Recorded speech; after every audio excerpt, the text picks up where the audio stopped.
Oh my, holy crap. I cannot believe I did it 2 days in a row. I cannot believe I did it 2 freaking days in a row. This is what I get for trying to do new things. I trying new stuff. I'm freaking doing it once. Okay, I can laugh that off pretty easily. Whatever, no problem. Doing it 2 days in a row, just annoy myself. I just annoy myself. Like, come on, dude. Like, get it together. Like, I swear, streamer brain is such a freaking thing. Like, I swear, all common sense, all like any kind of like logical thinking I would like to believe that I have outside of stream, it all goes away once I click go live. Like, I just, come on.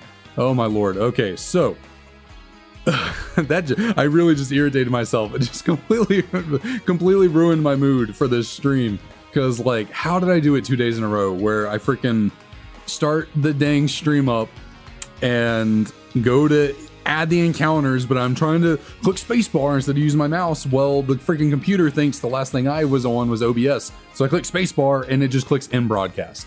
So, oh my god, oh my god. Well, the last reset did not get us a Shiny Tepig, and neither did this one. Why are we not going up? Like, what in the freaking world is going on? Come on, can things just work, please? Come on. This Tepig's already putting me through a loop. I don't need any of this other crap. Oh man, I just cannot believe I did that 2 times in 2 days in a row. Oh my lord. Yeah, hold on 1 second. Just adjusting some stuff real quick. Trying to pull these DSs a little bit closer to me so that the receiver picks it up better. I feel like I might be slightly like too far away or something at times. I feel like, you know, I don't know how good of a quality the receiver is between this DS and my other ones, but sometimes it does seem like the DS's and I mean, it's got to be said about something. I cannot find my words. I'm just so freaking flustered after ending the stream randomly. The 2 DS's that always seem to have the most trouble keeping up are the ones that are farthest away from me. So like the 2 closest to me never really seem to have an issue. Those are the 2 down here at the bottom. The 2 up there, I can never. 2 up there at the top, they are sitting farther away from me. So I feel like sometimes that causes them to not receive the signal as clearly as they could be. But what's going on? How is it going? Is everyone having a great Wednesday, great hump day? My day was, yeah, it was solid, I guess, and pretty mundane, boring, not very eventful day. So just kind of chilled, hung around, did a tiny little bit of work today. It was not really all that much. I'm pretty well in holiday mode already. I'm quite ready for Christmas, New Year's. I'm taking both those weeks off in full on top of, you know, the holiday I get from work. So I'm ready to be off for 17 straight days. I need it. I'm so overworked. I'm ready to get on a good break. And I'm pretty much already in the holiday mode right now. Like, I'm just set on not doing anything if I can help it. Like, if I can help it, I'm not doing anything at work. Like, I am just chilling. I'm doing the bare minimum, the stuff that like really needs to be done and processed, but like nothing stressful or high profile. Trying to keep it cool and just ride until the holiday starts.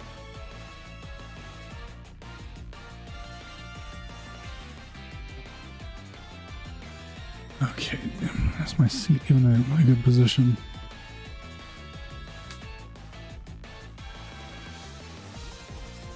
Hopefully Tepig wants to be nice to me today. Hopefully Tepig feels like being my homie, feel like being my pal. I certainly could use it. Oh yeah. Alright, I just realized I had something stuck in my teeth back there. I think it's still kind of there. Oh, of course. I start talking about how, oh, the DSs that are closer to me never have issues. They're always good. It's the one farthest away. And then one of the ones closer to me has an issue right there. Yeah, maybe. I don't know where my head's at right now. Like I was in a pretty good. I was feeling good. I said the same thing yesterday. I was feeling good. I was in the groove. I was moving, and then I ended stream on accident. And again, yesterday, put myself in just a weird headspace for the first few minutes of stream, and now I'm back in that position where I'm just like, yeah, I threw myself off so badly, ending stream on accident, and then trying to get it restarted back up. But I'll find the zone eventually. I'll find it eventually.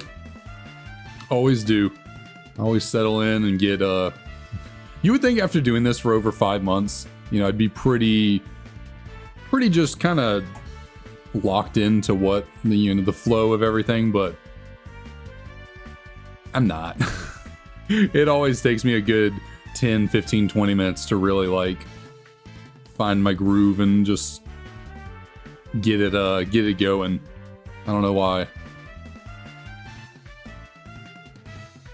I think something about starting up the stream just has me. It always has me a little. Amped. I'm excited to be here. I'm excited to stream. I really enjoy this. So that could be part of it. I'm just like so giddy to get going. I'm just kind of like all over the place and not thinking fully and just blurting stuff out. But yeah. Oh, Tepig. I get the incredible feeling that we are. I think I could certainly push it to 10k encounters today. I think we could pull out a clean 600 resets, or not resets, encounters. Really, it's only like 150. I'm trying to see what was the. Well, I guess the last time we did this was yesterday after getting the Squirtle, so a little bit different, but we normally can get. Well, I guess I was like 350 something. I would actually be really pushing it. I'd be pushing it pretty hard to get to 600 encounters today. So I doubt we'll be reaching 10k.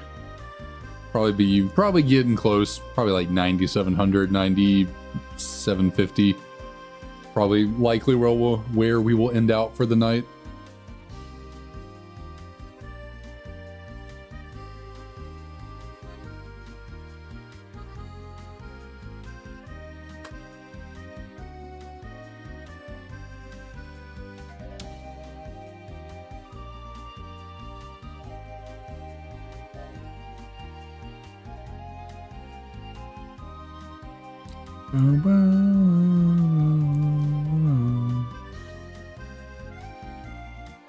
Did I make a call?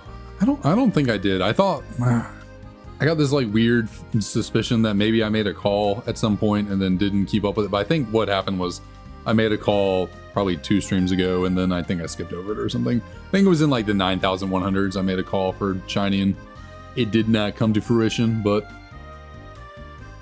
I don't know if I'm going to make any more calls. I don't know if I'm going to do it. I think I'm just going to, I've said that a number of times, but I'm really now just kicking back and letting things go as they go. The shiny appears.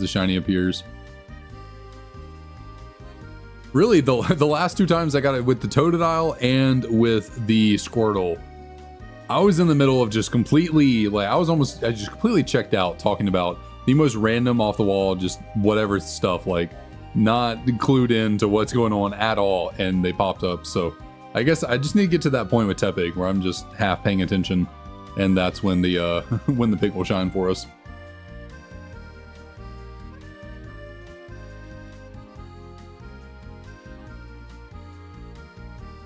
But it is it's a little hard to check out and not be fully paying attention, especially when doing this, because the top 2 copies of the game, I do have to keep a watchful eye and make sure they are not shiny.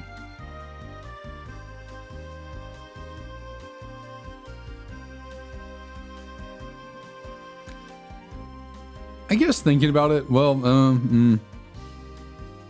I was just thinking I could technically be running 3 copies of like black and white, because I have another copy. I have an English copy of black version. I'm using a Japanese copy here and my English copy of white, but because I could technically be running 3 copies of black and white and only 1 copy of black 2, white 2. That way, like, I'm only...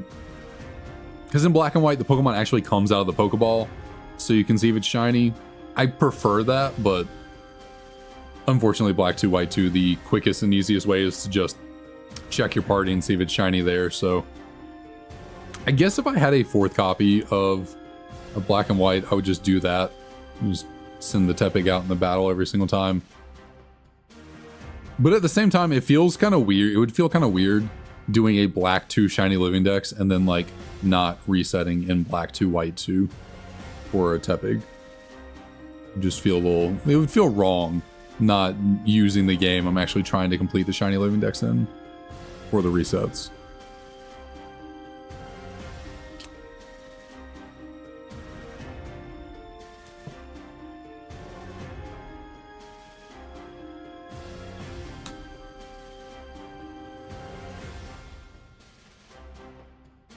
But I guess also at the end of the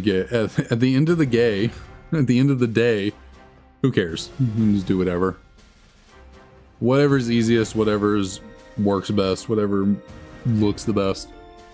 It don't really matter about anything like that. DK, what up, what up? How's it going? Nah, I got all 4.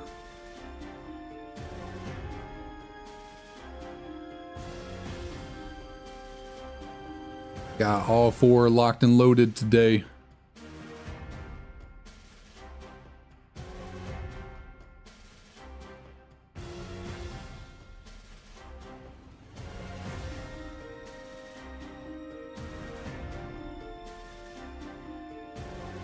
Checking out, making sure I was correct in that. I do have, yeah. Oh, no worries, DK. No worries at all. Completely understand. Always appreciate you checking on in, hanging out. Whatever time you got is all good. I do not mind.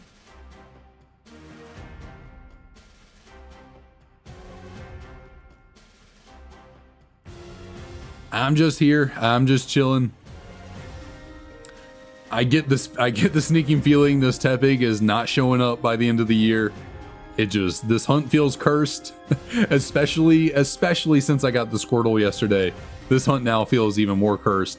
As I was saying when I started up the Squirtle, oh, Tepig's taking so long, wouldn't it be kind of karmic justice, you know, to get Squirtle super quick? And then what do you know, I got Squirtle super quick. Which probably just means I'm gonna wait extra long to get Tepig. Because I did Totodile was the middle of the road, you know, 4,000 encounters, that was basically half odds. Squirtle was 400 encounters, so that's basically nothing. That's basically the very beginning of the hunt. But Tepig, yeah, I would have thought maybe, okay, we're hovering around the 8,000 mark, you know, right around odds, maybe to kind of align with everything, but nope. I'm getting the feeling this pig is going to take us for a ride for quite a while.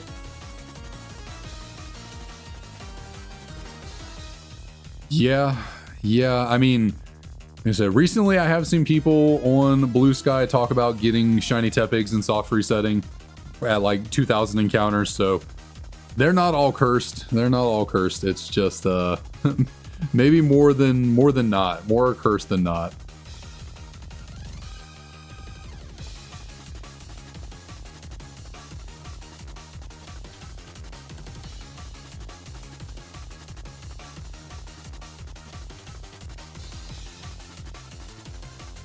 It would be something interesting to test out though. Like when I hit 10,000 encounters on the Tepig hunt, if I were to just like say put the Tepig hunt on hold and then go do like Oshawott, I wonder if like I do kind of want to see what happens there. Like if I put the Tepig hunt on hold and then switch over to Oshawott, what happens? Because the last 2 shiny starters I got were both water types, so maybe the water types have the luck. Maybe I gotta go there.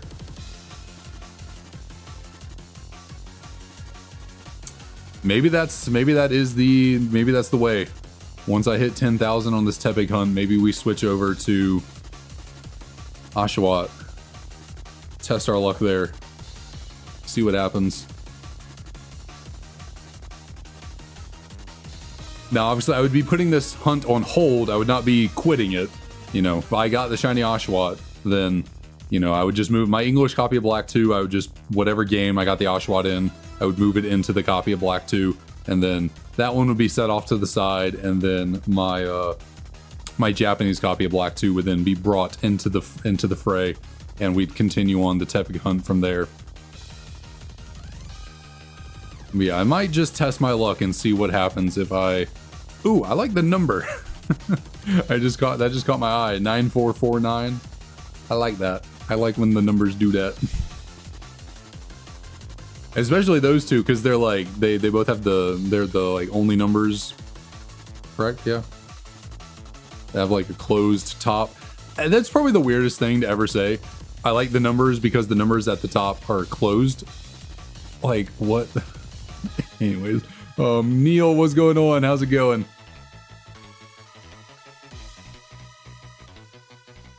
Yeah, yeah. We'll see. We might pivot over to... I'm definitely considering once we hit 10k on the Oshawott. I'm all over the place. Once we hit 10k on this hunt, I think either way, I'm going to put it on pause and we're going to pick up something else. Whether that something else is just pivoting over to Oshawott or doing like Mudkip full time, because that is something I want to do. I just need to get the batteries changed in my copies of Ruby and Sapphire, and then we can start doing Mudkip reset hunts in Ruby Sapphire. So that could also take over as the primary hunt once we hit 10k on this. I would love to say if. I would love to confidently be like, if we hit 10k, blah, blah, blah. I was confident up until about 7,000 encounters. From 1 to 7k, I was flying high thinking, this isn't that bad. We're going to be good. Everything's fine and dandy. Once we hit 7k, I started waning. Once we hit odds, I have no hope that this is going to be a quick hunt.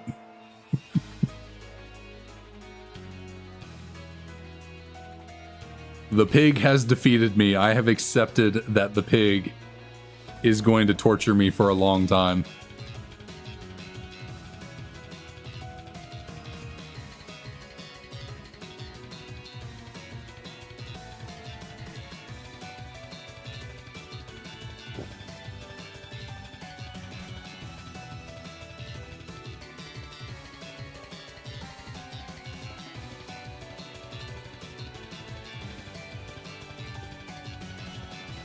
Oh, I'm never giving up. That's the thing. I'm never giving up. Like, I will continue until I get this Tepig. I'm not giving up. I just don't have any faith that it's going to be a quick process. I know I'll find it eventually.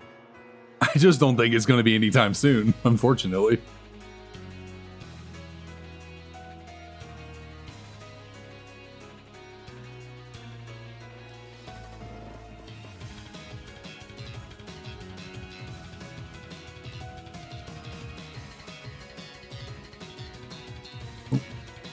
But also, like, the more I talk down on the chances of it happening, I feel like the more likely it is to happen. Because yesterday with the Squirtle, someone new came into the chat and said, oh, are you hunting for a shiny? That's going to take forever. It takes a long time. And I was like, yeah, I know. I've taken 5 months on Tepig. I'm used to it taking a while. And then literally 4 encounters later, I got a shiny. So someone walked on in and said, this is going to take a while. And then I immediately got a shiny. So maybe if we just continue to flood the air with negativity, the Tepig will feel bad for us and shine.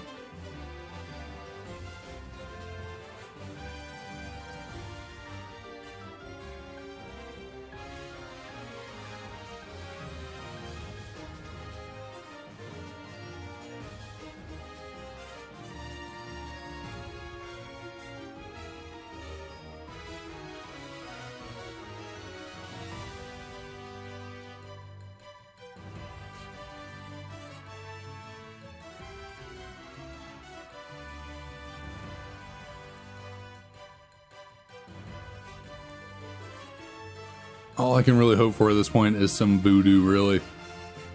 Some voodoo magic.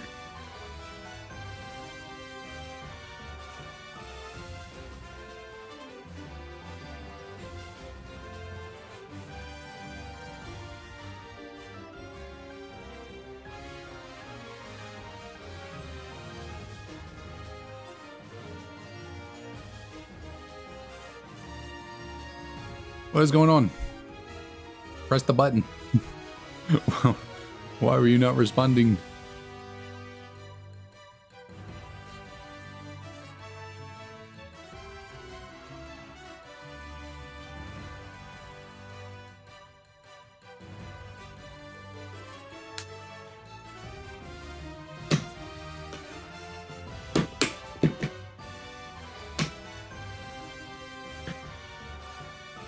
Make sure my armrests are in good position.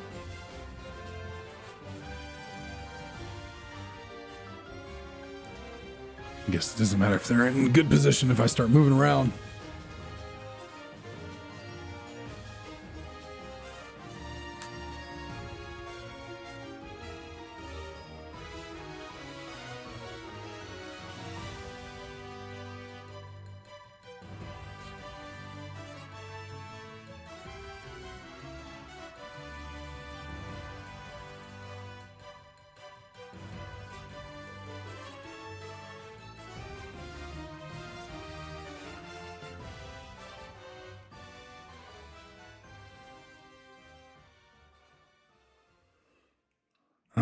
Oh, maybe. Yep. Okay. There's something that's still stuck in my teeth, but I think I got it. It might be like a fragment of a chip.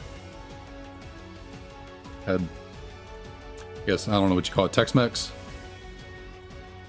Not Chipotle, it's called Diablo's. Not Chipotle, no, not Moe's or any of that. Went all the way out and got it. It is quite a drive. Well, okay, it's not like that bad. It's a fair drive out there. You know, it's not the closest thing in the world. It's a little bit of a trek, but the main thing is just I have to drive through like the busiest part of town to get over there. So sometimes it can feel worse than it is because of how much traffic, especially after work. It wasn't too bad going over there, but heading back, it was quite busy. I was pretty surprised leaving the restaurant. So like the way the restaurant is set up on the road, it's basically like a 5-lane, the like main road going through town is like almost like a 5-lane, not highway, but like 2 lanes over here, a middle lane, and then the other 2 lanes for the opposite direction of traffic.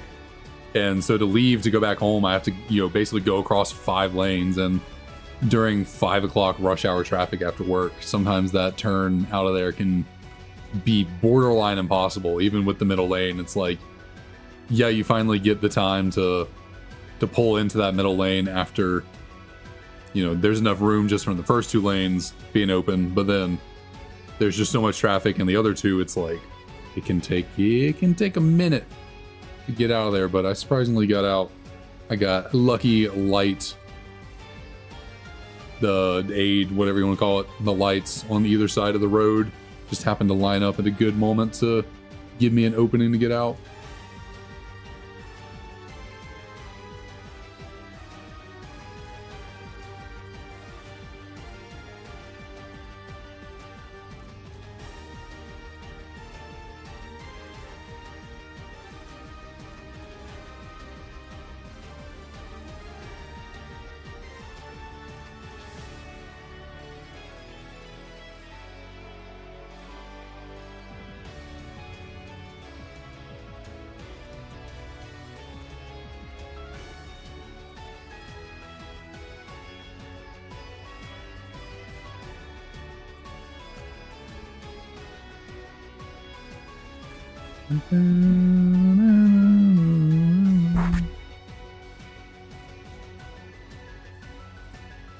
But the Diablos was quite good today. The one near me is really solid. It's almost never disappointing. I think only one time I've gone to the Diablos near me and it was like not all that good. Something, I don't know what it was. I think, okay, so yeah, actually I do know what it was.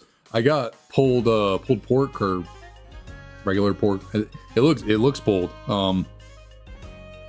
Yeah, I think the last time I got pork on the burrito, and it was just so watery and like juicy from like sitting in the juice that they cook it in or leave it in, that it just washed out the entire burrito and just made it not very good and incredibly messy. It was like just a whole bunch of pork juice all around it, and then like mixed with the Chipotle ranch that was in it.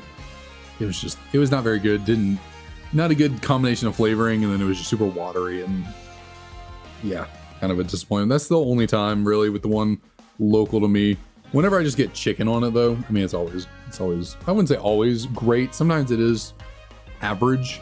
Either like the Chipotle ranch isn't kicking as usual. Maybe it's not as flavorful, or they didn't put as much on it, or this, that, the other. But most of the time, it's never like bad. There's never a really bad experience for me with it. Other than that, yeah, that one time with the pork. But today was an exceptionally good day. There are just some days where it all really comes together.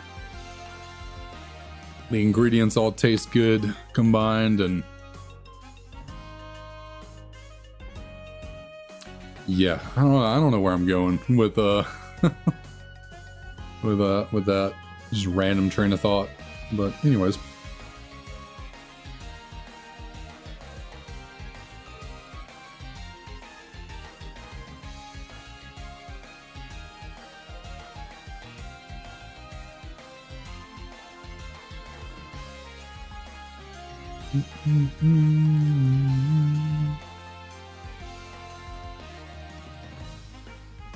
Oh, we got the double female encounter up there on top. We got any more down below? We have yet to hit the quadfecta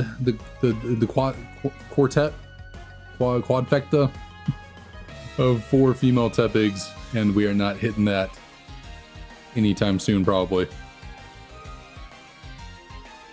We'll take the shiny. How about that? If we're gonna have luck line up, let's just take the shiny.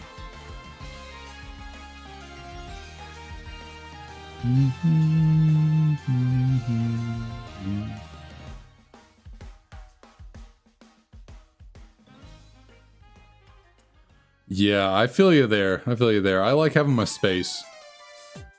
I don't like having. I like occupying my own space. Yeah, I know it's quartet. But like the words trifecta and then quartet, like the word trifecta just sounds so much cooler. Trifecta. But then just quartet. Kind of a lamer word in my opinion. But no, yeah, I don't like not having my own space. I like being able to breathe and get away and not have people on top of me all the time.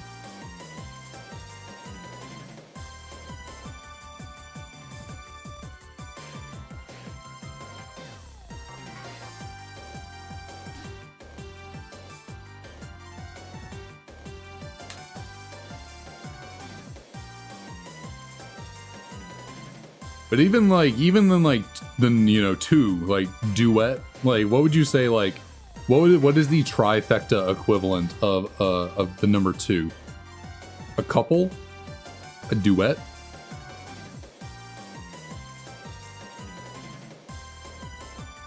A duple? Like I don't know. Just none of the words sound as good as trifecta. Like it's just a powerful word. Duo, I mean, yeah. Again, though, it doesn't carry that same weight. Like,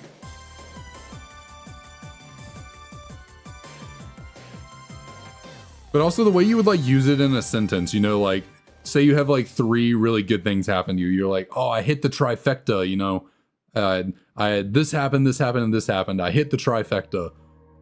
If you have 4 good things happen to you, like, you wouldn't say I hit the quartet though. Like. Maybe you would. Maybe that is the phrasing, but like, no one ever says it. I don't think. You happen to have 4 good. Instead of hitting the trifecta, you hit the quartet. You hit the duo.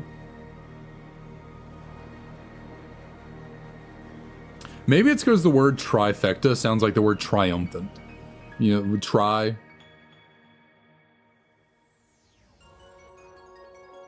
I think that's what it is. I think the word trifecta just in my brain kind of closely, associated with triumphant. So like triumph, I don't know.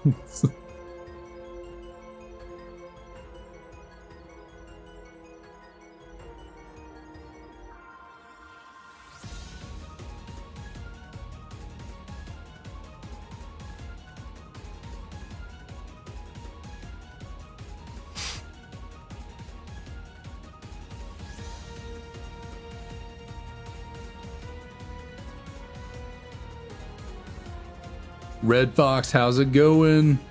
Yeah, we're marching on towards 10K.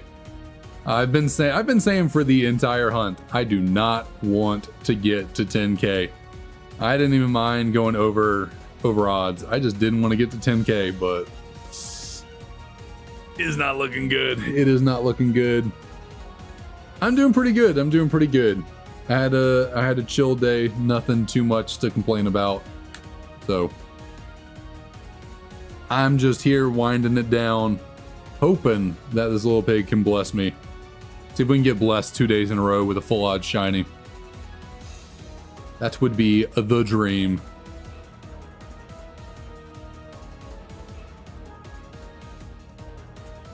Well, we only got 500 more chances to make that true. Now, I guess a lot can happen in 500. You know, we got the Squirtle in 400, so anything can happen, but man. I feel like once you get to this point, you're just destined to go over 10K. Like, how many people get their shiny in the 9,000s? Probably a lot, but I'm trying to make a point for myself here. I feel like you either hear about a hunt being really low or really high. I feel like you rarely hear about someone being like, oh, I got it in 9,000 encounters. It's either like, oh, I got it in 1K or I got it in 17. Like, I feel like you rarely hear about the middle around the 8,000 area.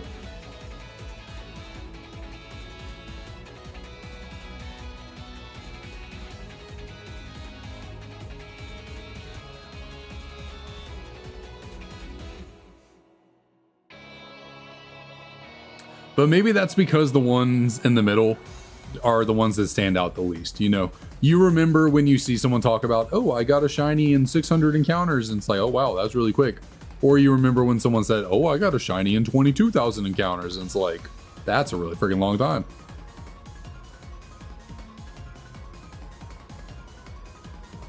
So maybe it's just because the ones in the middle sitting around the 9,000 range,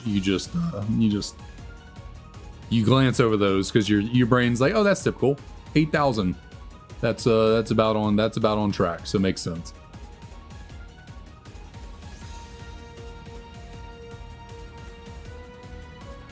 All right, DK, I'm gonna hold you to it. In the next 100, we gotta get a shiny. So by 9,600, it's got to be a thing.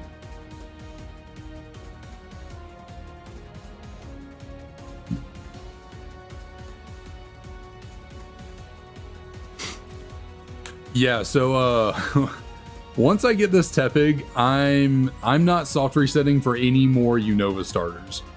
The rest of them, Snivy, Oshawott, and the all the evolutions, we are breeding for those. Now, once we get this Tepig, no more soft resetting for starters in this game. What up, Crut? Welcome, welcome. Hopefully you are in fact here to witness the shine. Hopefully you are.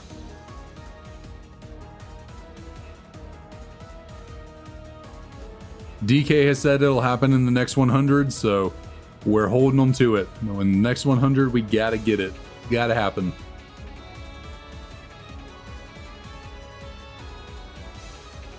I think if I do starter resets for after Tepig, it's just gonna be Mudkip and maybe a Sinnoh starter. We'll see. I haven't fully decided yet if I actually want to soft reset for like Chimchar, Pebble or Turtwig. It would kind of feel wrong not to hunt for them, considering I've done Gen 1, Gen 2, 1 Gen 5, and I plan on doing Gen 3, so it would be a little messed up to not go for Gen 4, but it'll just have to depend and see how I'm feeling. Also, it'll really depend on how the Arceus, Dialga, Palkia, Giratina hunt goes. Because while those are, well, actually, those are weird too. I guess I can always... Yeah, those are strange. Because where I'm at in the games, obviously, I'm right in front of the legendaries at the climax of the story, except for Platinum, where I'm at Arceus. But can't really leave, I can't leave those to go do the starter hunt without resetting the game. But I guess I could always just, whichever one I get shiny, whether it's Arceus, Dialga, Palkia, Giratina, the other ones I guess I just catch for the national decks. Other than Arceus, you don't have to have the mythicals for national decks or anything like that. So Arceus will just keep around to shiny hunt for. But, you know, if I get like Giratina, then Palkia, Dialga, I can just catch in the games I have them in and trade them over to black 2, white 2 for the national decks, and then probably restart those games to soft reset for a starter. Maybe. That's all stuff I can worry about figuring out later. Because right now, I just got to worry about this damn pig. That's all I got to worry about right now.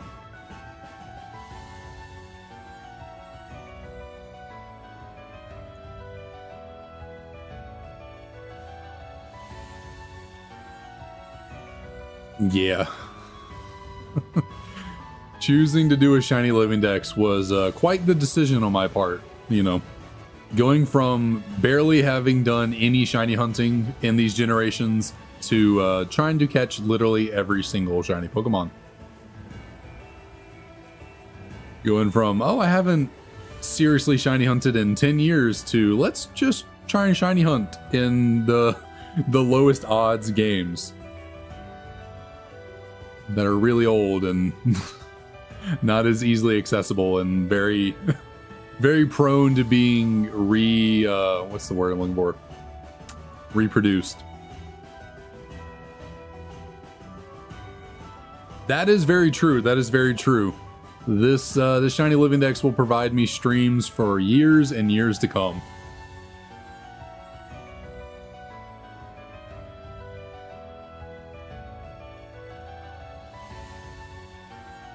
Like at a minimum, this is going to take what, probably 3 years? There's no way it's quicker than 3 years.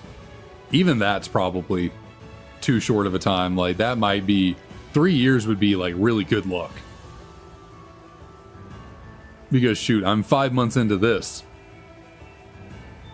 and I haven't gotten it yet. So like 5 other hunts take as long as this, if not longer, then ooh. It could take a long time indeed.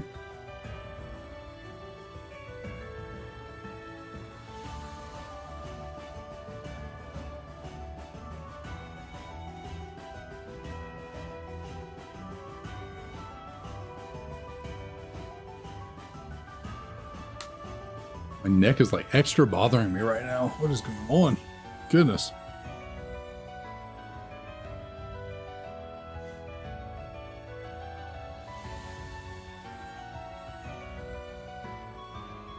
Honestly, there probably are more just because, like, with the newer games, shiny hunting is a lot easier. Like, a lot easier. So if you want to complete a Shiny Living Dex in, like, Pokemon Home in the newer games, there's a lot of Pokemon that you can get pretty easily. With, like, you know, sandwiches and horde encounters and this, that, the other. In Legends Arceus and Scarlet Violet, Sword and Shield, like...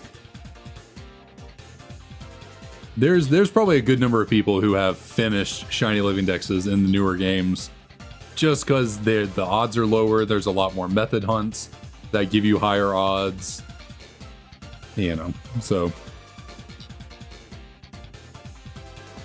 doing this in the old games with the heightened odds and there's not as many ways to lower the odds, maybe not my smartest decision, but how does it go? Fuck it, we ball. That's where we are.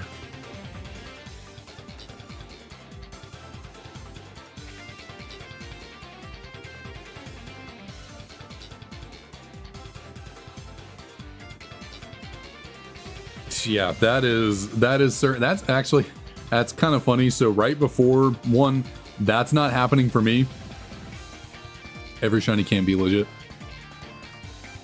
Well, I guess there's some, like, what, Victini is one that you cannot legitimately get, so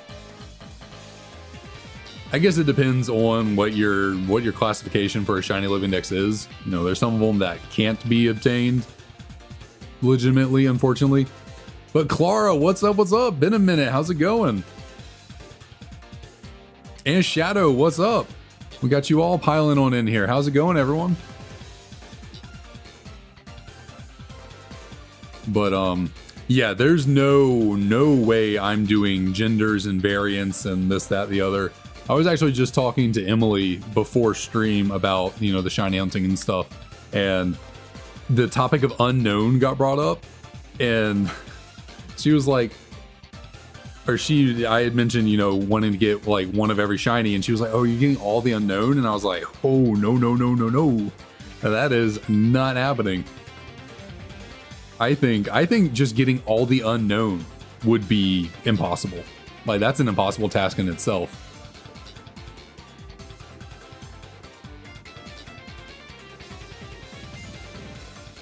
I think it's possible in the newer games if, like, you are constantly shiny hunting and have been doing it for years.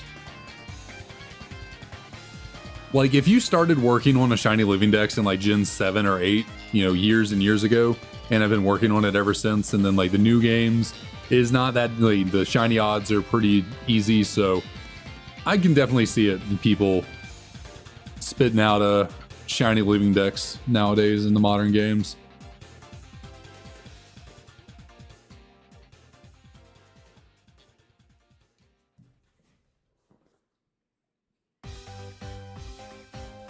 Oh, but that's good to hear, Clara. That's good to hear. Glad all's been well.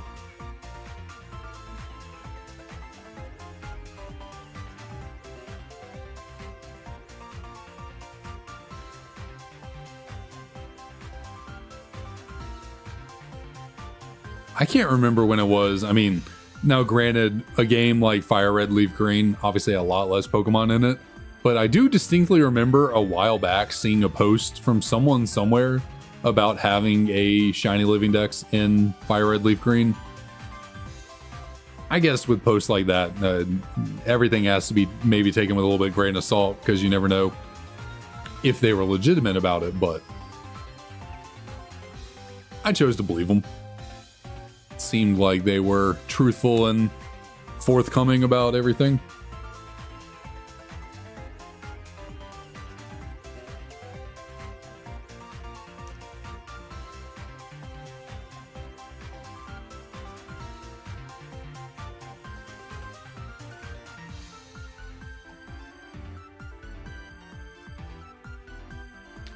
$1,326.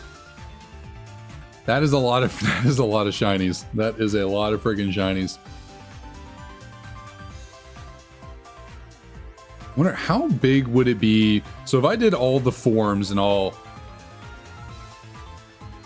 well, did they do all gender? Like, if they did all genders, then like, or just variants. So like, if the gender has a variant to it, I guess they did that. So it's not every Pokemon that's male or female. It's like, if the male and female Pokemon are like different in a way. But how would that, well, like, how would that work? What would that increase my number to if I did that here? So like, obviously Unfezant would add another one to it, so that would be 650, and then we've got all the Rotom forms, which adds 5 more to it, right? So there's base form Rotom, and then is it 5 others or just 4? No, yeah, 5 others. Yeah, Roost, that would be a fat old negative. We have yeah, no luck. Just more pigs. Just more plain old pigs.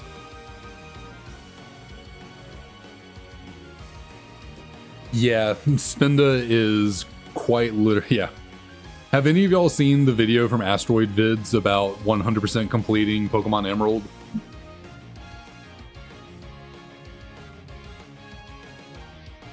He released that a few months back, and it was a pretty good video.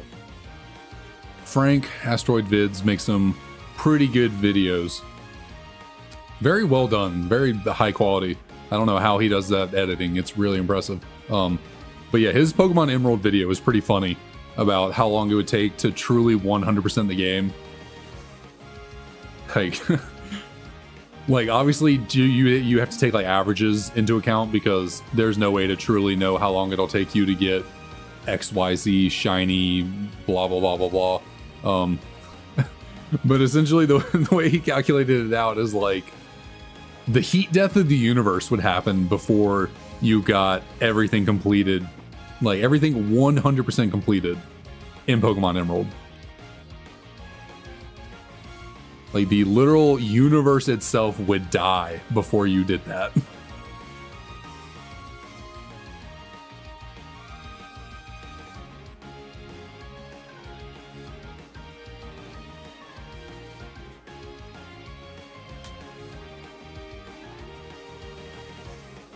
Oh, you're at 1,000. Software says you're making pretty good progress. I feel like you were what? Weren't you on like 600 or something the other day? I feel like you made really good progress on that since the last time you checked in. Or 400. I feel like you were not that as close to 1,000, so you're making good progress there. Oh, accidentally chose a nickname. Whoopsie, whoopsie.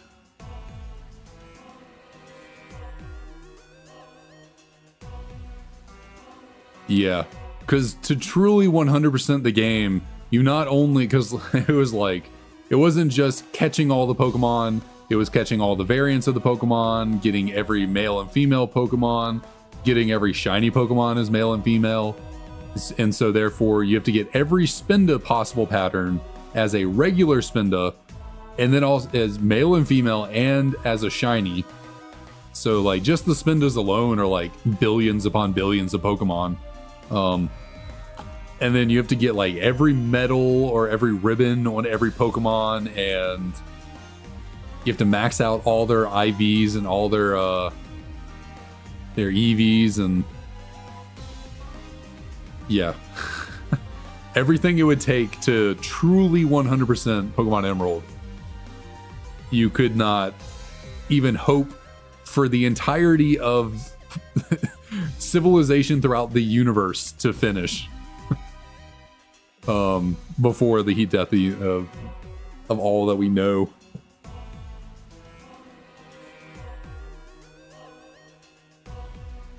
I mean, that's pretty cool. Shark's been rocking around for a long time.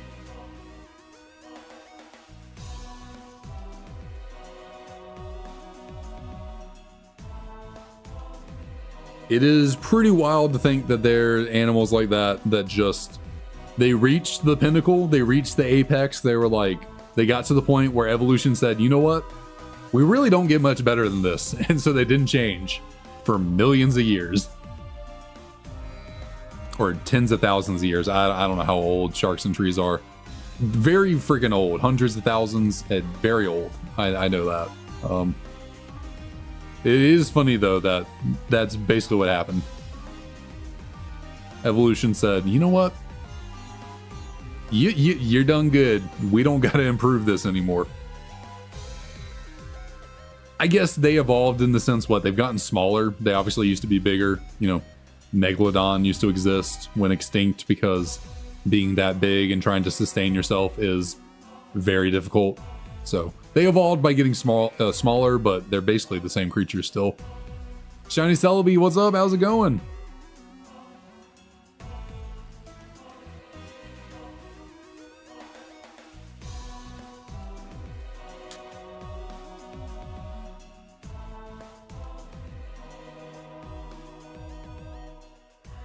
Hey.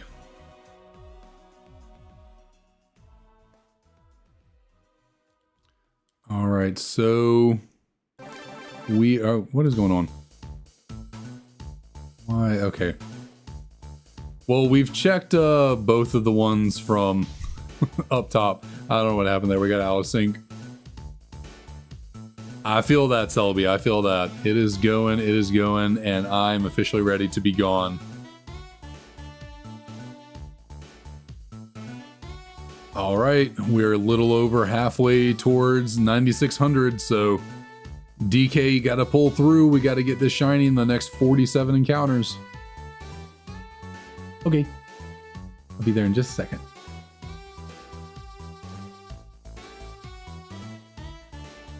Yep.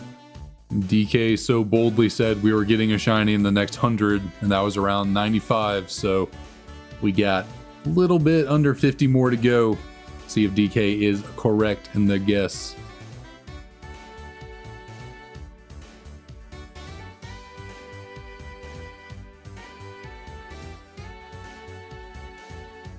Unfortunately, I'm pessimistic and I think it's not going to happen, but hopefully I'm proven wrong.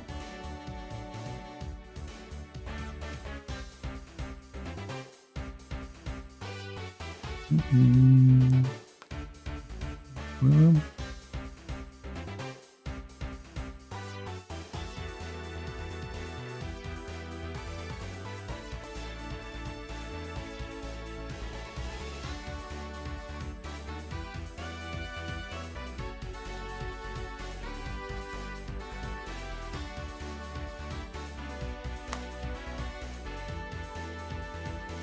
so let's see. I'm going to do this we're going to do this reset right here. We're going to check these Tepig out, and then I'm going to go take my dogs outside and then tell them really good night and I'll be back. We'll check these little pigs out and I'll go take a tiny little break. Head on back this way. I feel you there. I feel you there. My allergies are atrocious. They are bad. I've been having to live on Claritin and Flonase.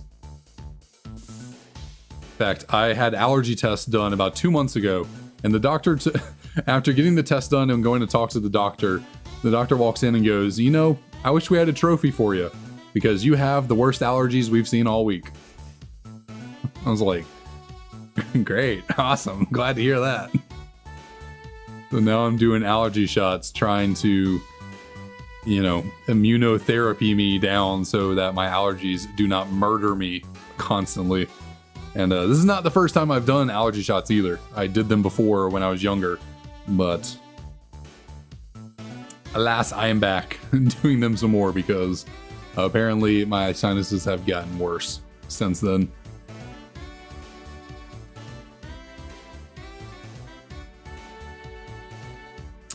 Ooh, that's unfortunate. Yeah, I've always had bad sinuses and bad allergies.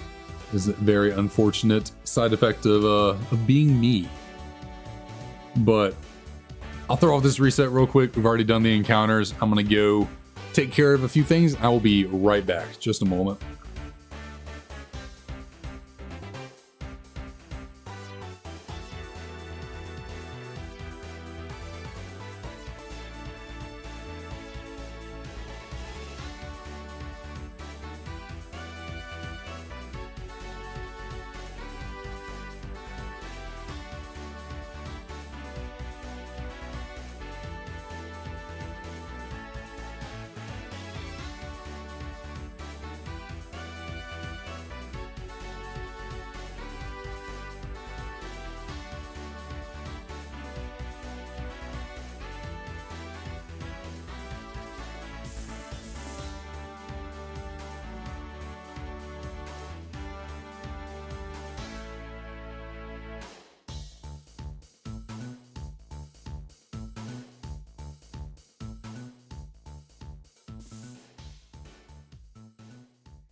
All right, I am back. Where were we? Where were we? Oh, that's right. We were failing to get a Tepig. What a shocking surprise. Turn of events. Never would have seen it coming. Okay, so we got 40 more encounters until 9600. 40 more encounters to see if DK was correct in calling a shiny.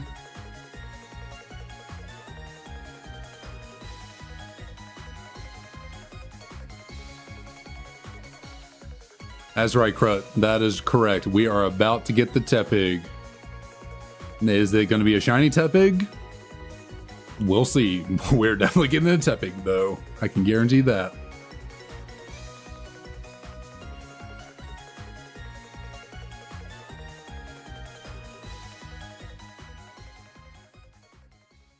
So let us see. What do we got here? Black 2, white 2. You got a shiny for me. That's a negative. Black and white. You feeling like you're something special? I always forget just how long it takes for the battle to get going. Well, they are not feeling anything special at the moment, but maybe later,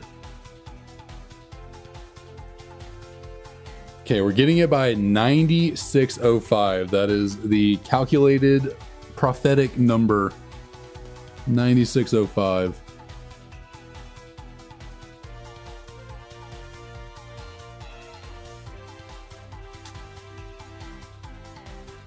So we got 40 more to go. 10 more resets, 40 more chances for DK to prove that he is magic. He is a prophetic individual. I just used the word prophetic twice because I guess I wanted to feel smart. I don't know. I used it the first time and was like, "Ooh, I like that. That's a fun word. Let's use it again."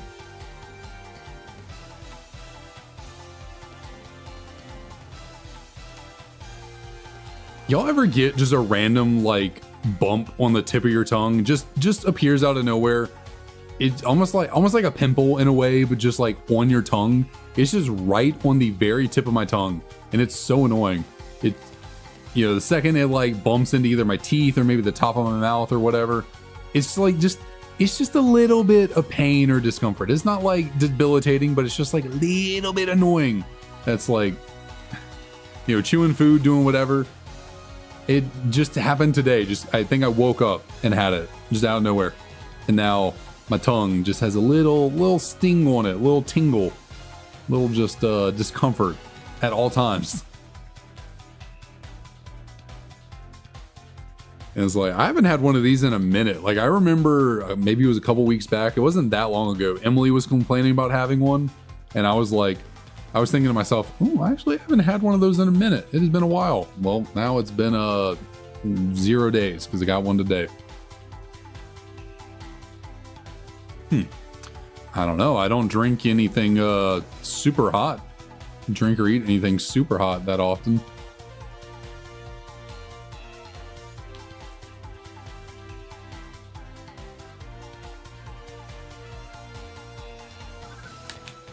Who knows? Let's see. What did I have for dinner last night? Did I have anything of note? You guys know, really all I had last night was oatmeal and a yogurt. It was protein oatmeal and protein yogurt, by the way, for anyone that's health conscious and wondering, like, you just had oatmeal and a yogurt? That doesn't say, where's your protein? I added a protein powder to the oatmeal. And then it was like a Oikos Greek yogurt protein, whatchamacallit.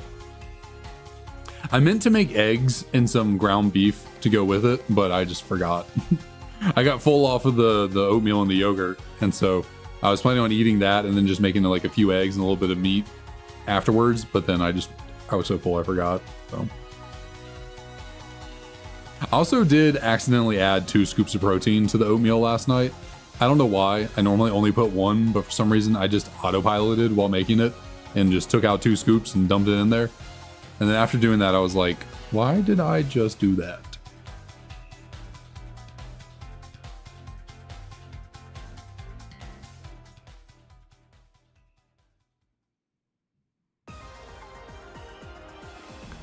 I mean, I guess that's That makes sense, and that's fair because Generation 5 is the only Pokemon generation that has not existed on the Switch yet. Or, I mean, in 3D, I should say. Obviously, Gen 6 and 7 haven't existed on the Switch, but in like the modern era, the 3D era is what I'm trying to say. So, like, Gen 1 got Let's Go Pikachu and Eevee. I guess, well, Gen 2 actually hasn't either, so never mind. We haven't gotten anything Gen 2. So that is incorrect, my statement. But it's also Gen 2, so you can't really leave out Generation 2 Pokemon. That would be a little blasphemous. They're basically an extension of the original 151, you know. They're borderline OGs, so you kind of can't forget them. And there's not that many of them from Generation 1, or Generation 2, I should say. You know, it's a smaller generation, so it's easier to kind of sprinkle them throughout.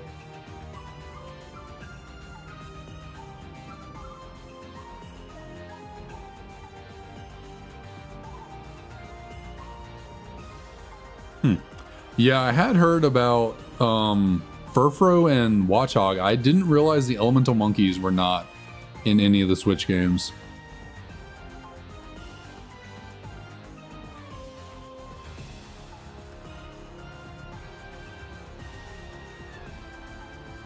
Which is kind of interesting. Why did they forget Furfrou of all Pokemon from Gen 6?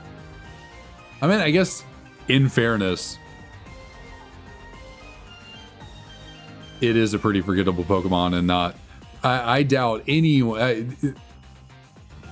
I think every Pokemon is someone's favorite, but like, I don't know. I kind of doubt anyone's favorite Pokemon is Furfrou. Like, it's just, I guess if you really like poodles, then maybe I could see Furfrou, and maybe you were like 5 years old, 6 years old when X and Y came out, so you were just like, oh my god, Furfrou, I can change its hair, it's a poodle, I love poodles. Maybe I could see that, but still. Did I accidentally just add encounters? No, I did not. Feel good.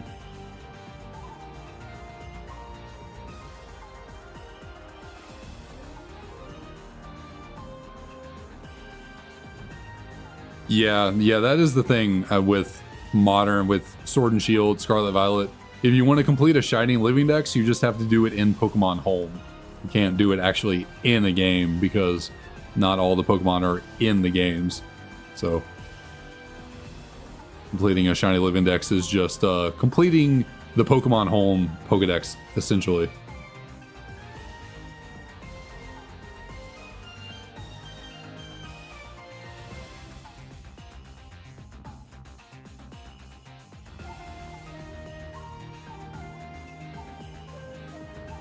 I forget, what were the requirements to get the Shiny Meloetta event that they're having or doing recently?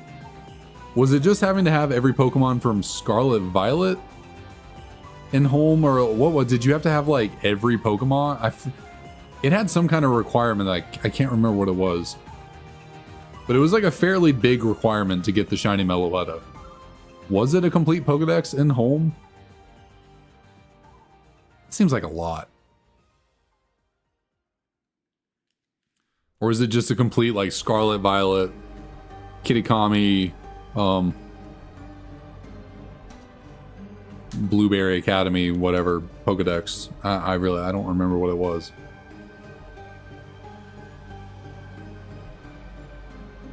You just had to have a decent number of Pokemon in home, I think. Something like that.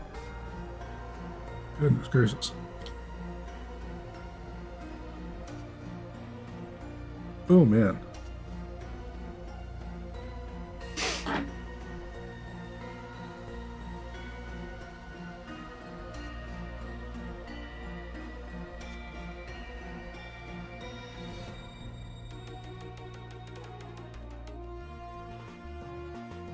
But it has home as its original trainer. Yeah, I know you get it in home. I'm just trying to remember what the requirements were to get it in home.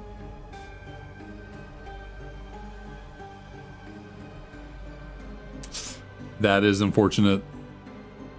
That is quite unfortunate for them. I mean, I guess to be fair, for the longest time, the event mythicals that got shinies like Jirachis and stuff like that, they didn't have, or like event shinies that came out from GameStop or, you know, wherever they were distributed from, had non-trainer names as their OT. You know, it was something related to wherever they came from, like GameStop or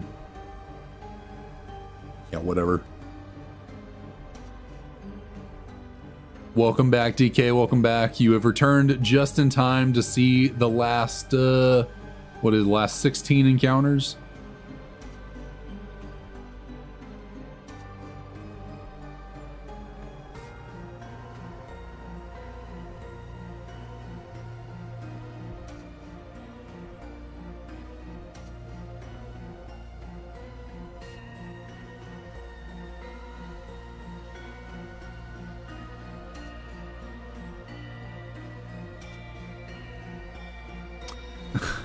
No worries at all.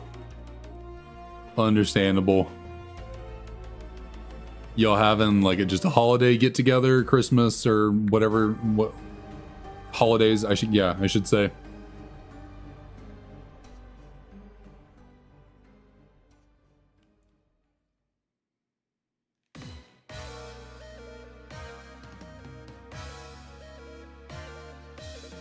You might have said that when you got in here. I can't remember exactly. I know you said you had some family over.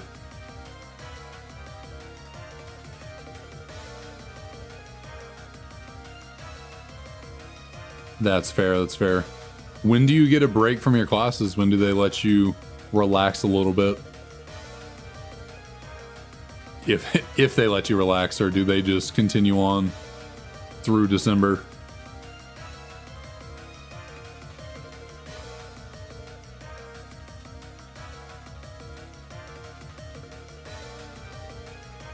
The bigger and bigger my stream music playlist gets, the more I forget about certain tracks that I have, like this low health one right here.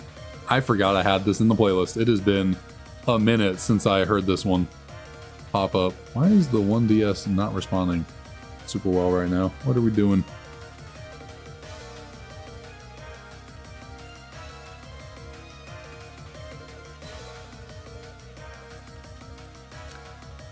Oh, that is an interesting formula for doing classes. So you just go to class year round until your professors just decide they're tired of teaching?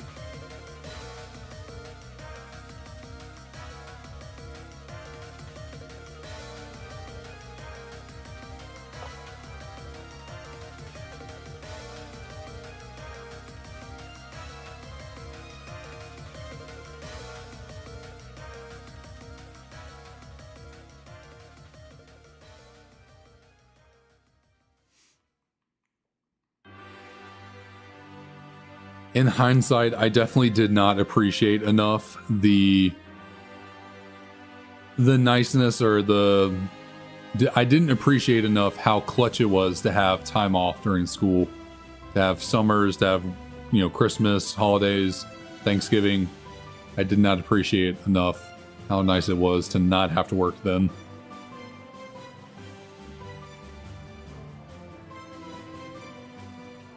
Oh man. Okay, I gotcha.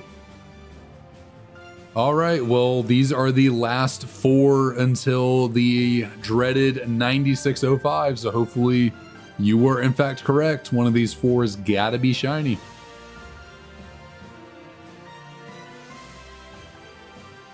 Let's see if we can make it happen. But you know, if it does happen, you are obligated to be around for every stream from now on to call out the shiny, just so you know.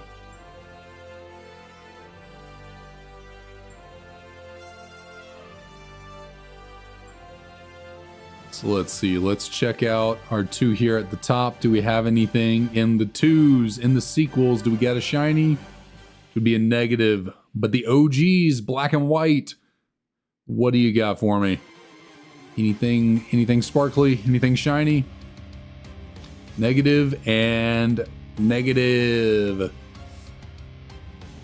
Womp, womp, womp.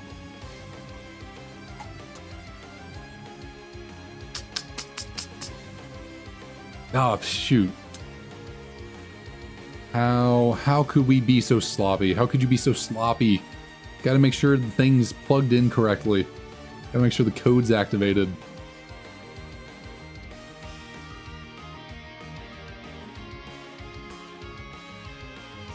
But that's okay. That is okay. We will still get it. We'll still get it eventually. It'll take some time, but this Tepig will be here one day. One day for certain.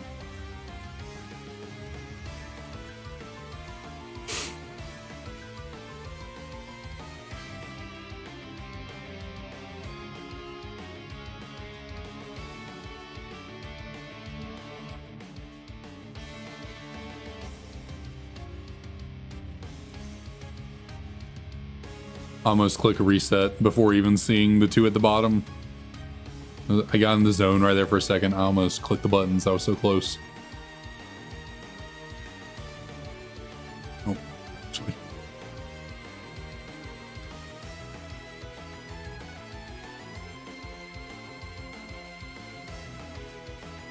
You know what I see right now? You know what I see at the moment? We are in prime position, not far away whatsoever from hitting 9669. Now, if there's ever a number to get a Shiny Tepig on, we gotta get it at 9669, right? Just sounds too perfect. Sounds too optimal for it not to happen. And I think we should land on the number on the dot. 15 more resets will get us there.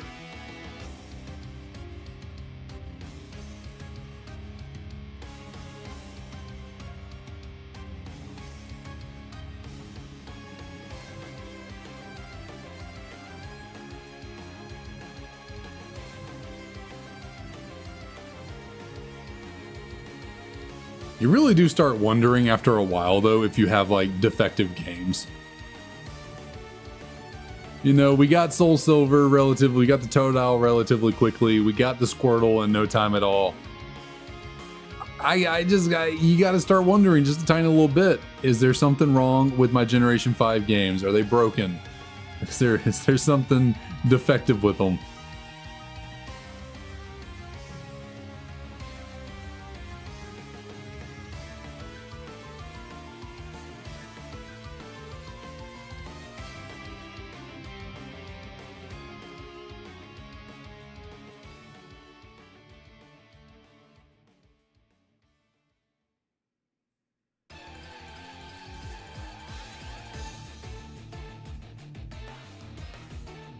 Yeah, I mean, yeah, I guess the hunt could never end. You know, it could definitely go on for all of eternity, but would rather it didn't. I gotta say, I would rather it didn't.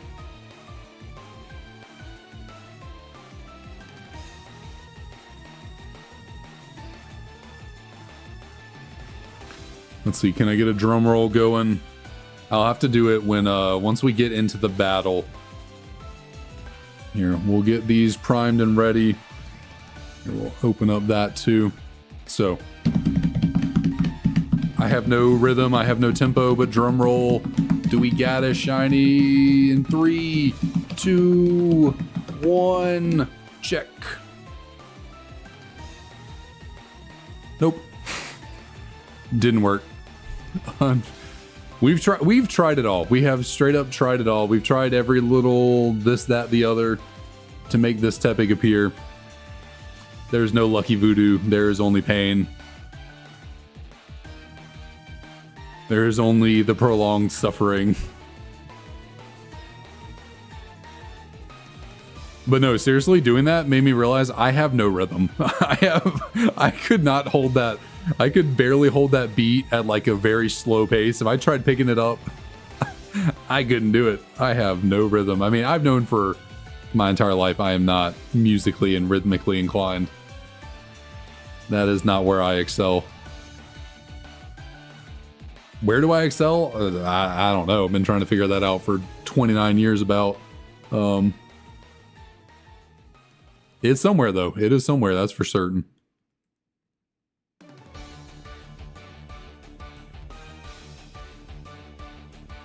Forever in pain, forever in our, I don't know where I'm going with that. Nothing up there. Yeah, music, dancing, like anything like that, anything with rhythm, with beat. Nope, can't do it. I do not have a single inkling of that in my body.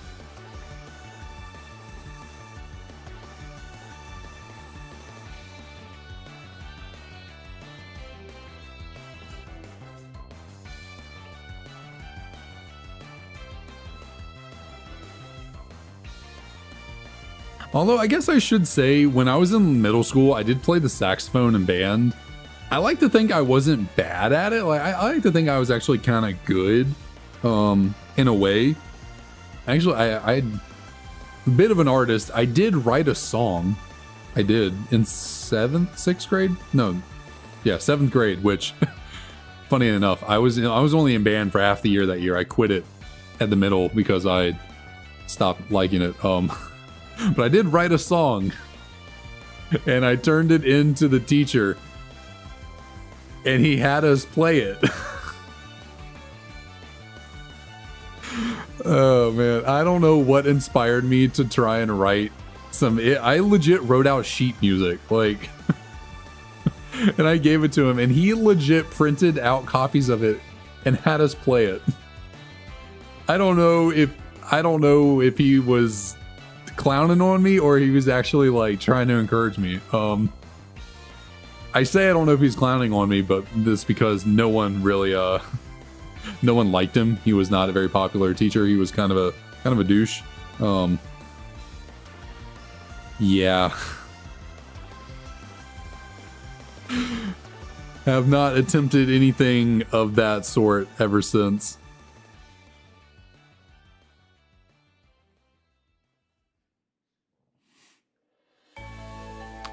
But yeah, sometimes it's all in your head. Like you zone out, you stop thinking about it, and you just kind of vibe, you just start flowing, and then things start happening, the rhythm starts coming, or whatever you're doing really. It doesn't have to be just music or rhythm or anything. Sometimes you're just trying to achieve something, but you just get in your head and you're thinking about it too much. But then you just, when you zone out, stop the caring, stop thinking, just kind of do it. That's when it starts grooving and schmooving. But then when you realize you've got it going on, you're like, you then get in your head again, like, oh, I got it, and then that's when you lose it again.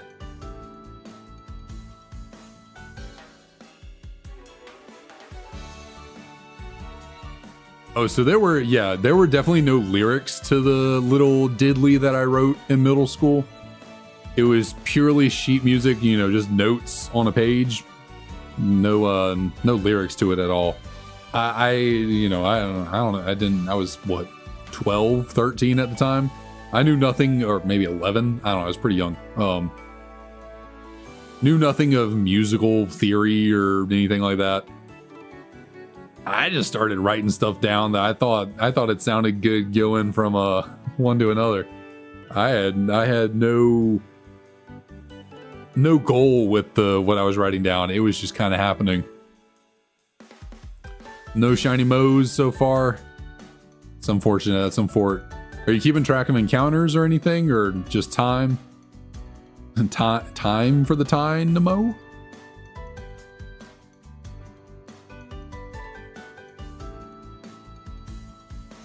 I have seen a number of people start like also keeping track of the time for their shiny hunts, not just the encounters itself, resets, all that.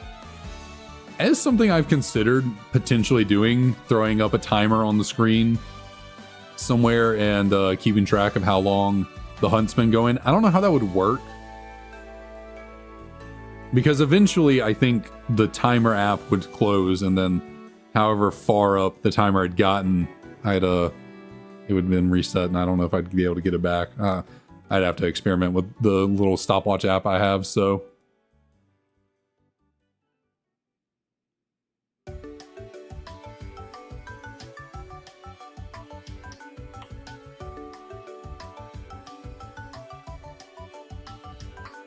Keeping track of resets whenever I'm... Okay, I gotcha. I guess because technically, what, on the pass orbs you have increased chances, so it's like less... I don't know. I don't know. My brain started going somewhere there, and then I just was like, you know what? I don't got a good thing to say with that, so I'm just gonna stop.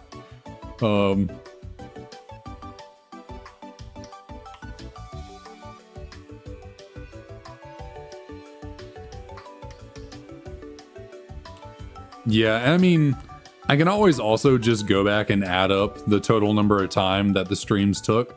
Now, granted, that, you know, that would take a little bit of effort on my part, but it is something I've thought about with this Tepig whenever I'm done going back and adding up all the minutes and hours of stream to see just how long it took, you know, not just in terms of dates, you know, 6 months, whatever, but to see truly how many hours I put into this hunt.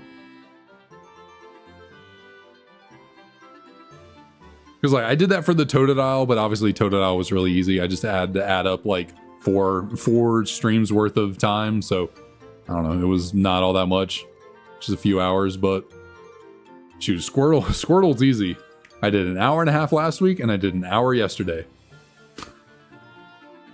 Clean cut, simple, to the point. 2.5 total hours for the Squirtle. Light work.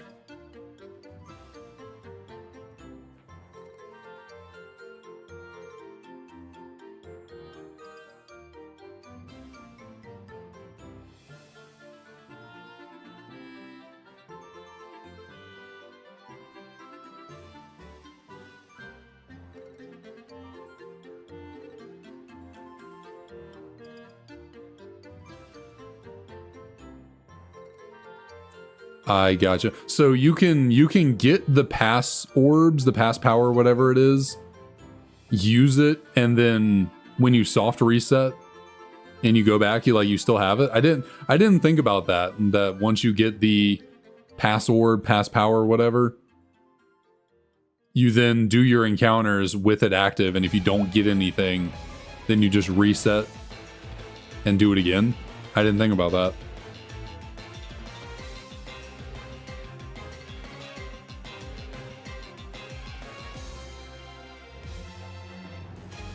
Well, so that definitely does make using the pass powers a lot more enticing for my own hunts. I did not even consider that.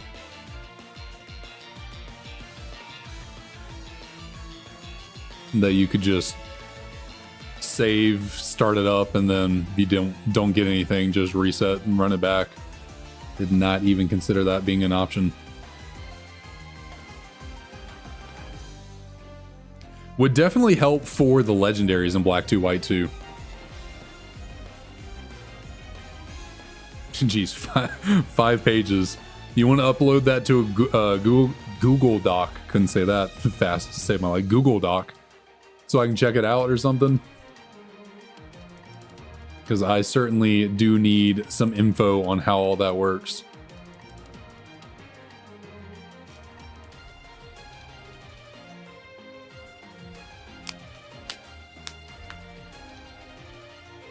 But yeah, that would really help with the shiny legendaries in this game, like the Lotties and the Lake Trio, all that, the Reggies. If I could just activate the shiny pass power, then while it's active, do some soft, well, I guess actually, no, that wouldn't work. You can only do that for random encounters, because obviously soft resetting, you would soft reset back to it not being active, so never mind. Wouldn't actually help on the legendaries, because you're inherently soft resetting every time anyways, so never mind.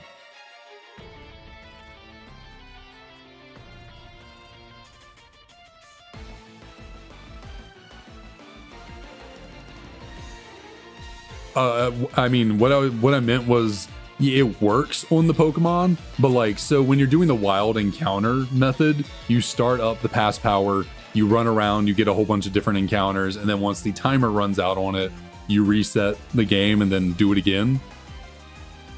Well, yeah, you can, but like with static encounters, every single encounter requires a reset. So it's like every single time you're activating it, doing the encounter, doesn't work, you go back, you have to activate it again, do the encounter.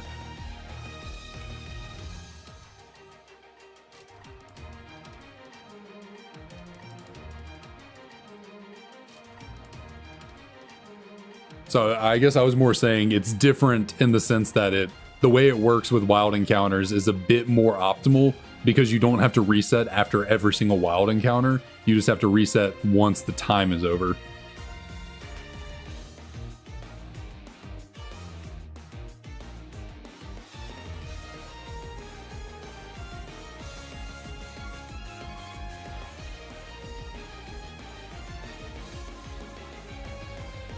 Yeah, it probably would definitely make a difference if you have the shiny charm and then you activate the pass power before, you know, each hunt, each whatchamacallit, each reset.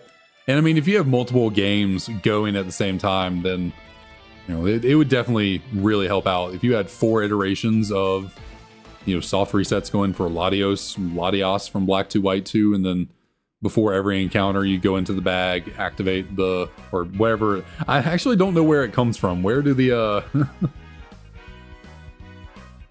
how do you activate the pass power? Is it just something in your bag you just go in and do, or do you have to like go to the intralink area and activate it and then head back to wherever you're trying to go?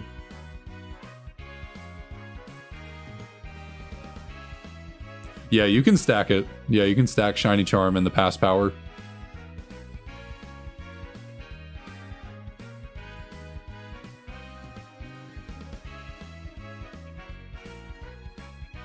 I guess then, since I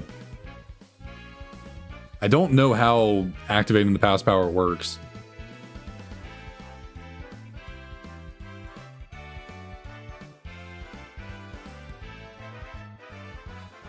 Okay, I gotcha. So, yeah, it wouldn't take all too long. You would just have, well, ooh. So I guess the issue there with doing it on multiple DSs is since you have to use the C gear to do it, my wireless controller wouldn't be able to do it for me on all the DSs because the C gear is on the touch screen on the bottom, and this doesn't interact with the touch screen. So at least I don't think it does.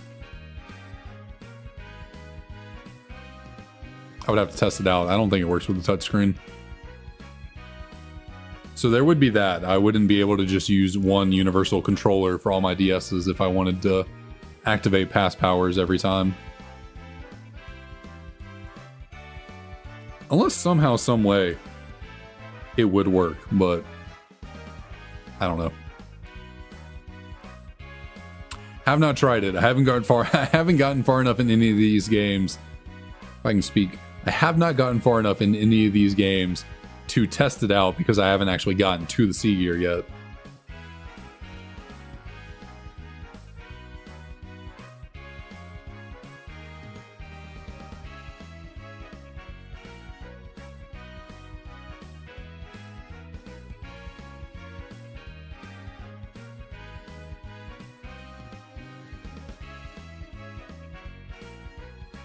Well, it's not just turning the C gear on, it's then when the C gear's on, you then have to use the C gear.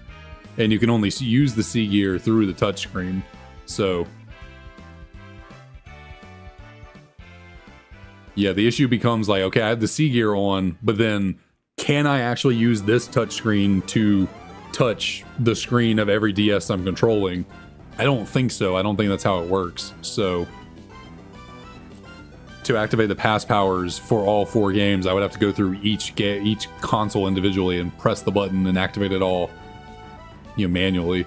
So I think the time sink of doing that might not be worth it, potentially.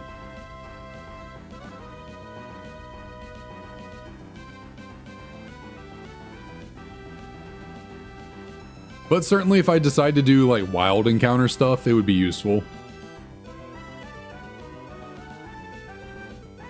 That is true. Yeah, you actually have to spend time to unlock the power itself.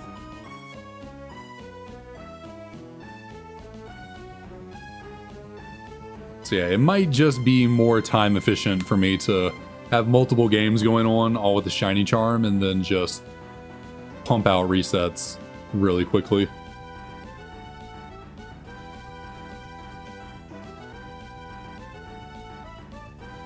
Oh shoot, that is true. I almost completely forgot what we were looking for. So yeah, after these 4, we will be sitting on the we'll be sitting pretty at 9,669 encounters.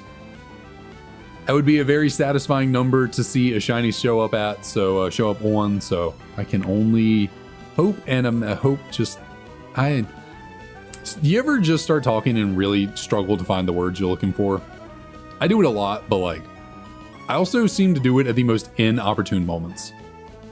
Like I'm trying to set up a good monologue, good little speech going, because like if you find a shiny here, you want a good clip, but then I just flub my words completely.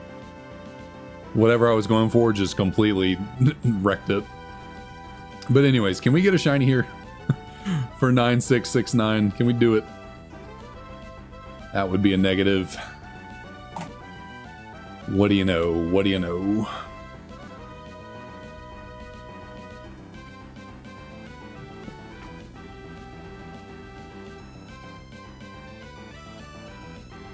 Ooh, trying to get a good crack in my upper right back. I got one, but feels like there's just a little bit more that could. Oh, could go. 9696 would be pretty solid too. I would not object to 9696. I don't think the path I have us on right now, like the number iterations, I don't think we're gonna fall into 9696 exactly. I would have to go with like one DS at a time or one singular reset to get there, because since I unfortunately started the stream, I started us out at 9401. We're not going to evenly fall on 90. God, I am just all over the place with the resets right now. We're not going to evilly. Where did I get evilly from? We're not going to easily fall on 9700.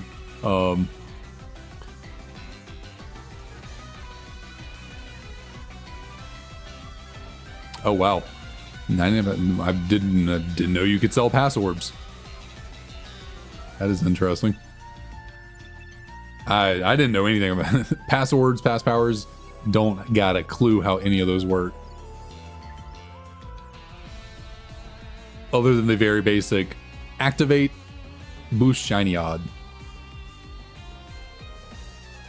Game's waiting for 69.6. Good lord. Could you imagine though? Could you imagine a hunt, like a regular hunt like this, going that long?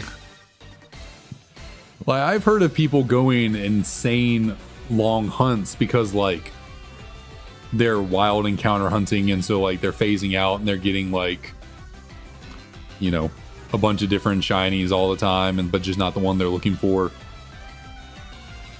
Nearly 700,000 soft resets though. Like, I mean, shoot, that wouldn't even be worth my time.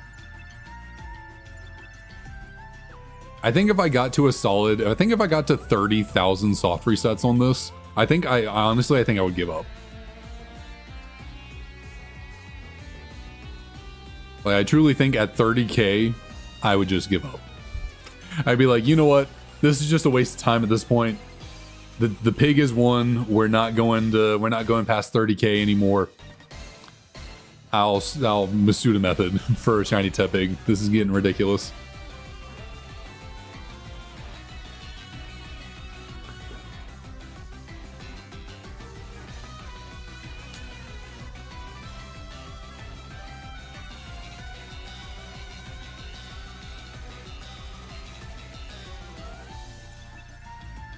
Oh yeah, DK, I found out from Roost the other day. Roost has about what is it? A combined 1,500 hours in Black 2 and White 2. I think you said what, you maxed out the hours on one of your copies at 999 and the other one's at like 500, 600, somewhere in that range. So yeah, Roost has put in a pretty good amount of time playing Black 2, White 2.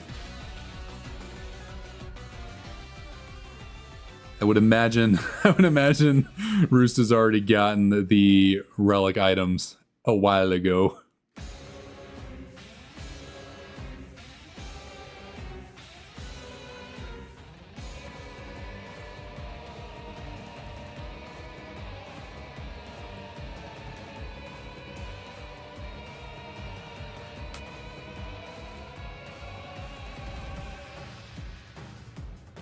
I guess something we didn't talk about the other day, since you've played Black 2, White 2 so much, I would imagine you've dabbled a lot in Join Avenue. Have you like maxed out your Join Avenue? Have you perfected that?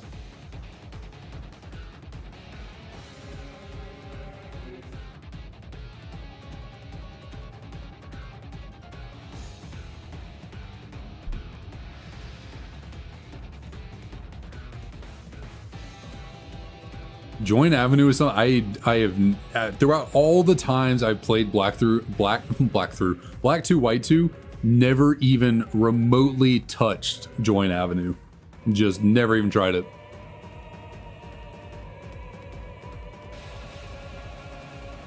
It kind of felt like a cutscene to just skip one through real quick and then get out of there and continue on with the story.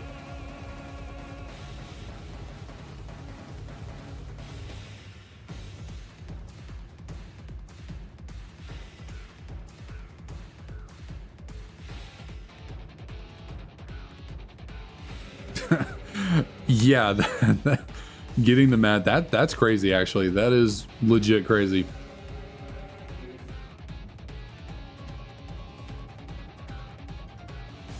In all my years of playing Pokemon games, I don't even think I've ever gotten like anything remotely good out of the lottery. Like maybe the best thing I've ever gotten was a rare candy. Like I truly don't think I've ever gotten anything of actual note or value out of the lottery.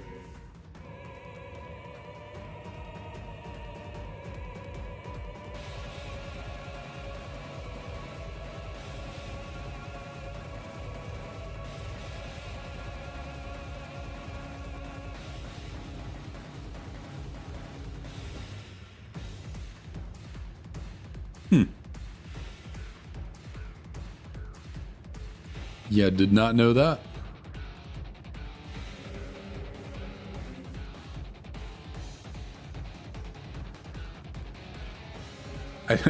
I do think it's kind of funny, you know, items like the rare candy. Back in Generation 1, they were truly rare. You know, there were only a few of them in the game. You never got any more. Like, you found the ones out there, and that was it. You never got any more. They were in fact rare. There was a limited supply, and that's all you got. But nowadays, it's like, are they that rare? You can farm them, you can do this, that, the other. Like, they're fairly renewable. Not much of a rarity anymore. And then shoot, with EXP candies now in modern Pokemon games, you don't even really need rare candies. They're basically obsolete at this point.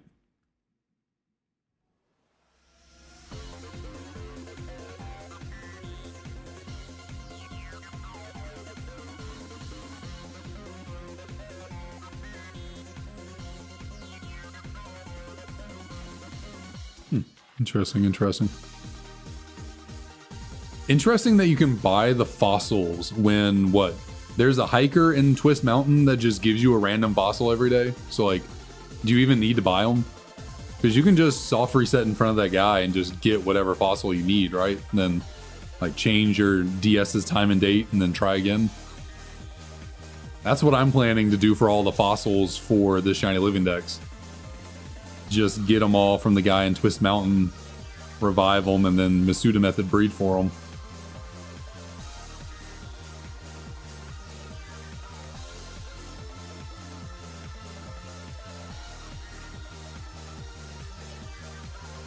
Especially for the ones that are like tougher to get. you know, the dome fossil and the, was it? No, not dome fossil. What are the, is it dome? No, shield and skull, right? What are the fossils for Gen 4? What are they called? Skull fossil has got to be Cranidos. What is Shieldon and Bastiodon's fossil? Is it the dome fossil or is that Kabuto? That's Kabuto, right? The dome fossil? What is Shieldon? Is it the shield fossil? Why am I blanking completely on what that is called?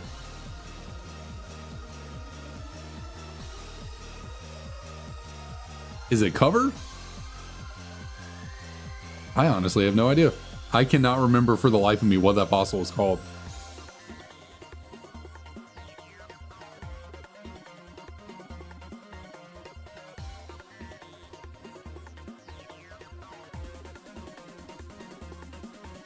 Armor. That's correct. Armor fossil. I don't know why I was blank. It makes sense. You know, yeah.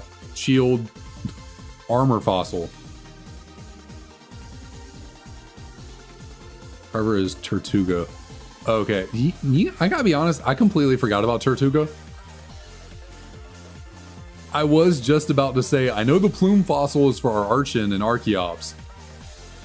In my head, I was trying to remember what the other fossil from Gen 5 was, and I was like, what is it? I was blanking. I was like, I completely forgot about Tortuga and Caracosta. I don't know how those skipped in my mind, but...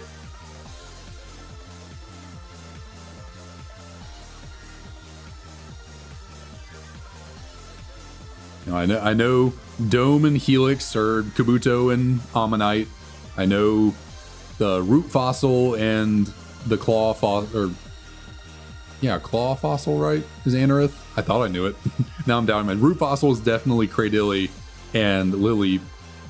Claw Fossil, that is Anorith, right? Pretty sure it is.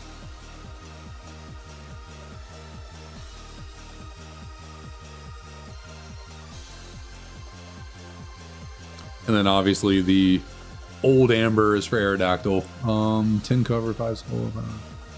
Jeez, racked up on the fossils.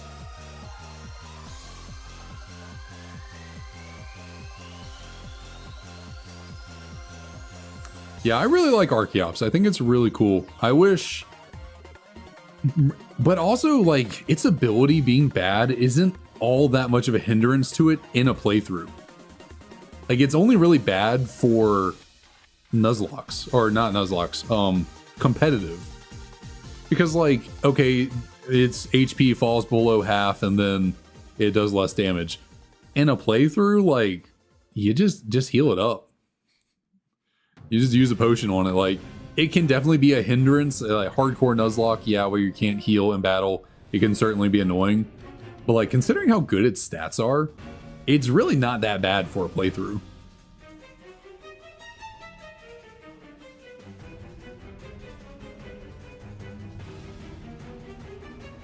It's got really good, it's got what, base 140 attack? And then shoot, if you want to be cheeky, it's also got what, 125 special attack? I think that for that Pokemon, Archeops having as good of a special attack stat as it does, it just doesn't look like it makes sense. The animal, obviously, it looks very primal. It's a fossil. It looks like a physical attacker very much. Special attack, where, like, I understand the whole point of it is to be a glass cannon and its ability nerfs it, but like, it just does not look like it would be a good special attacker, and yet it is very good, and yet that's not even its best attacking stat.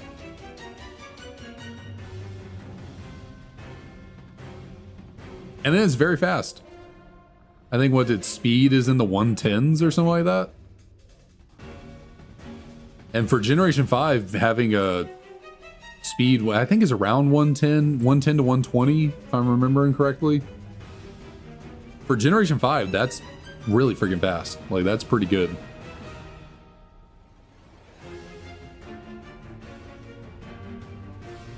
Yeah, I'm going to have to take on Banga eventually to get the Shiny Dratini. And I don't actually need to do the one to get Shiny Gibble because I've already gotten I already have one shiny Gibble. I guess I only have one shiny Gibble at the moment, so like I technically don't need to fight Benga in order to get another one, but I might as well. Just be fun.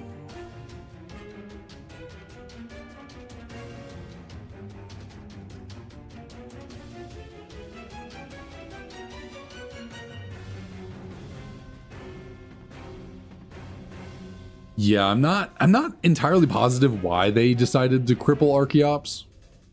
Regigigas, maybe, I understand it. But then again, also like the mindset of, oh, Regigigas would be too strong, we gotta nerf this thing. But then Zacian and Miraidon ended up existing. So it's like, did Regigigas really need to be nerfed? Because maybe at the time you thought about it, but now it seems a little cruel considering how broken the Pokemon we get nowadays are. Shoot, Mega Rayquaza was not that far after Regigigas and absolutely broken.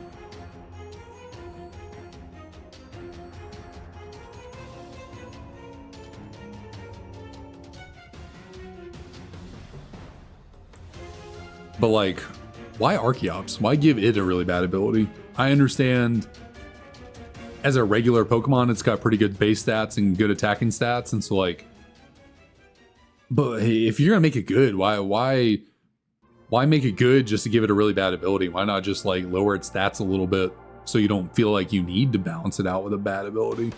I don't know. Don't know what the design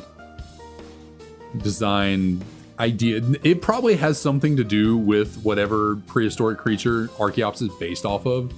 I wouldn't be surprised if there is some kind of design philosophy behind Defeatus as an ability. Like whatever bird type, you know, avian type animal it's based on. Now, granted, the idea of being a Defeatist is like, would be emotion based, like morale based. So there's no way for you to know like how an animal back then truly behaved just based on remains and, you know, all that, but I don't know. It's just a guess.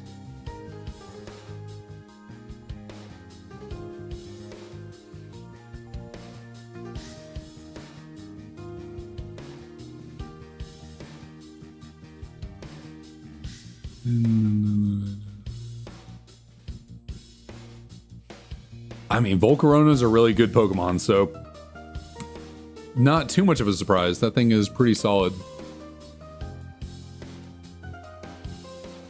But which one is Goku? Which of those is Goku? Is it Lucario? I guess it's Lucario.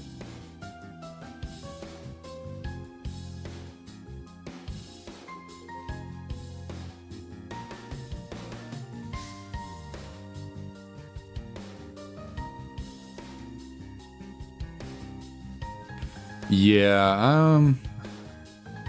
I don't know. I don't know why certain Pokemon, they just have an opposition to letting them be good. Why not give Archeops a hidden ability? At least give it a hidden ability that's not Defeatist, you know? Give it, I don't know. I'm trying to think of a rather useless ability that could still work for it. Give it Big Pecs. I don't know. At least give it Big Pecs as a hidden ability. Is it a great ability? No. Does it fit? Yeah, I guess.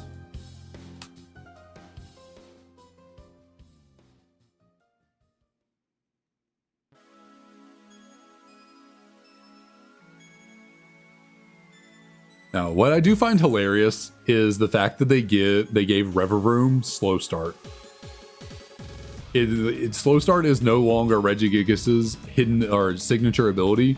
Now Revavroom also has it, which I think is just hilarious because obviously no one's ever going to run Slow Start Revavroom, but it's a car, it's an engine, so it makes sense to have Slow Start.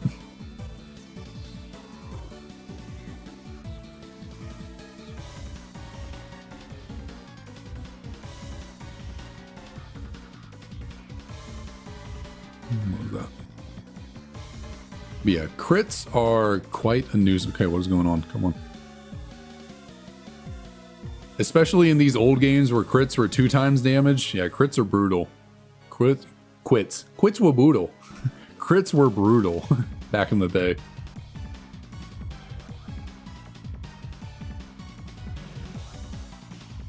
Oh, yeah, I was just about to ask why you weren't doing the Trotagon, but okay, you're just doing it at a different area. 80% encounter rate. That's really... What, is the only 2 Pokemon you encounter there 80% for Trotagon and like 20% for Zweilous?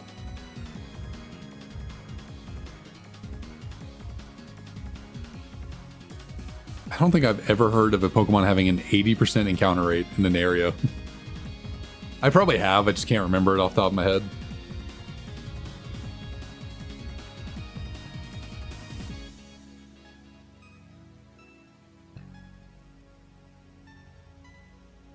Oh yeah, back-to-back crits.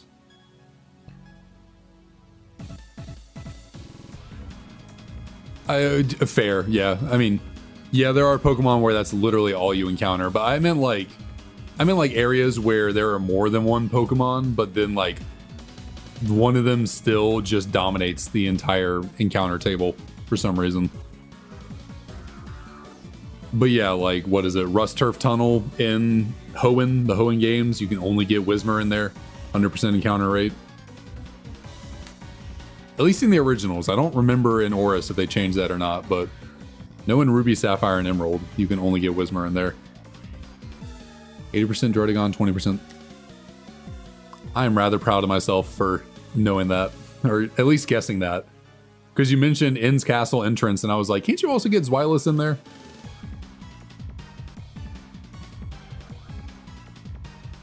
Give myself a little pat on the back. These Black 2, White 2 really are my favorite Pokemon games. I do know it. I do know it a little bit. Now that I would not know. The Dust Clouds being 80% Excadrill and 20% Onyx, I would not know that.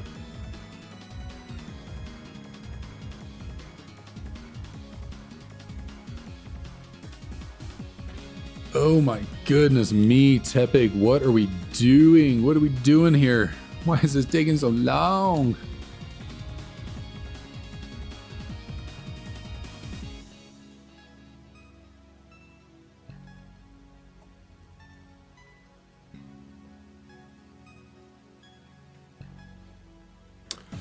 Can you? I actually... Have I ever actually gone into Clay's Tunnel before? I gotta be honest, that's one area of the game I don't know if I've ever explored. Have I ever chosen to go into Clay's Tunnel? Because I've never done the Reggie stuff in Black 2, White 2. I've always caught Reggies in like other games, so I've never bothered to actually go in there to get the Reggies.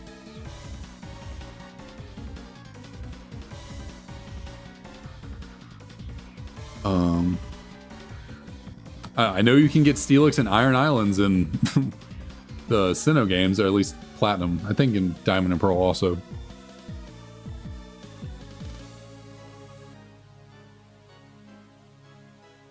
Yeah, Clay's Tunnel, that is not... If I've gone into that area before, it was like once, forever ago. I have not dabbled in there in a minute.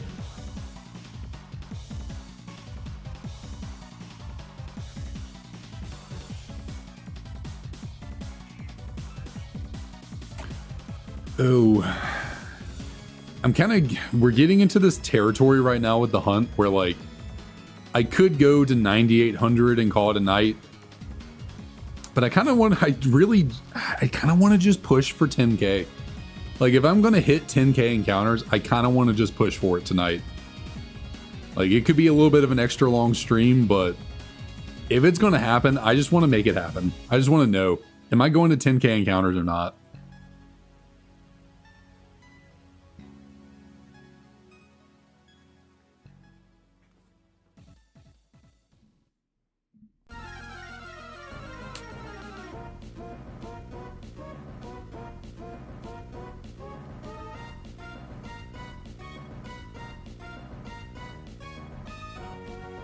Going until your next reset. Gotcha. No worries, DK. No worries. Understandable. Be up by 4. Good lord. Do you have a class that early? You gotta be up at 4? That is a bit much. That was a bit much.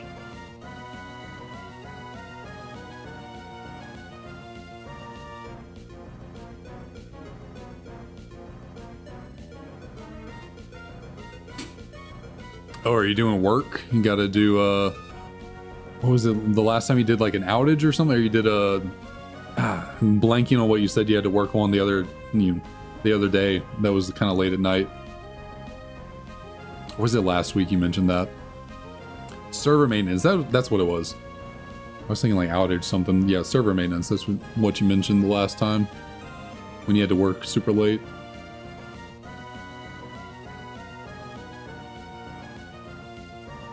I guess the unfortunate, if I can speak, the unfortunate part of work like that is you kind of got to do the server maintenance at a time when not many people are using the server.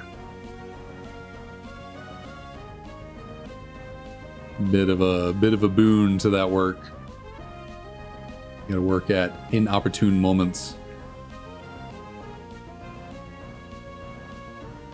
Game froze. Oh goodness. How did the game freeze? I guess I am in a lucky scenario right now where I'm not actually handling the DS that the Shiny would be on. So, you know, fingers crossed, knock on wood. If I get the Shiny Tepig, I'm not freezing. My game shouldn't be freezing because obviously with these older consoles, you jostle the game around a little bit. You know, you let the DS slam down or, you know, do this, that, the other with it. You can make it freeze. So yeah, definitely whenever I get the Shiny Tepig, I need to make sure to stay away from right here. All the DSs that are chilling right here that the Tepig could be on, I gotta keep clear of them. Do not touch any of them.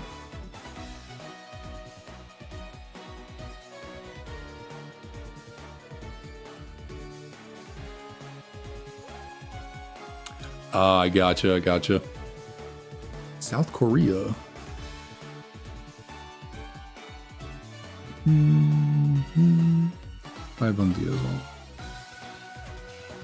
Yeah, true. I do think, when was it? I think I was setting up my copy of Pokemon Pearl to try and, you know, get in place for Palkia.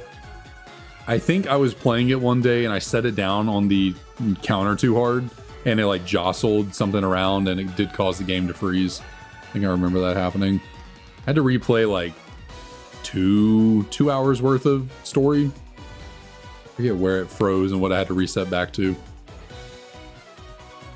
I think I might have had to take on, was it Maylene? It was like one of the gym leaders I had played through and beat it and got past it. Then I set the game down too hard and then it froze. It might have been Maylene or Marlene. Marlene, that's the gym leader's name. The fighting type lady, chick. I think it's Marlene, not Maylene. Maylene is one of the friend characters that you team up with in one of the caves, right? Marlene is the gym leader.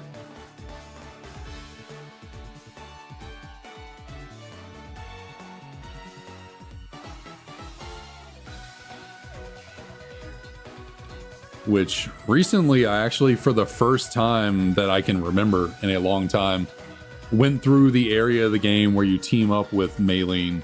Where is that? Is she? Yeah. Cause where you can eventually go get Shaman in Pokemon Platinum and like, yeah. If you know what I'm talking about, after you beat the game or after you get the National Dex something, they open up a part of Victory Road and you can go in there and you like team up with I think it's Maylene. Or is it Marley? No, her name is Marley. What am I talking about? Not. Where am I getting Maylene from? Who is Maylene? I think the gym leader is Marlene, and then the character you team up with is Marley. I gotta look this up. I feel like I'm going crazy. Pokemon Marley. Okay, that is who I'm thinking of, is Marley. Yes.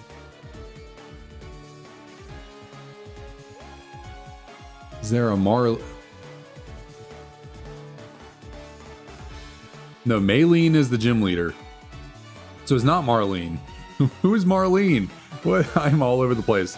I thought I knew my stuff. Her name is Maylene. Well, I don't know what got me confused there.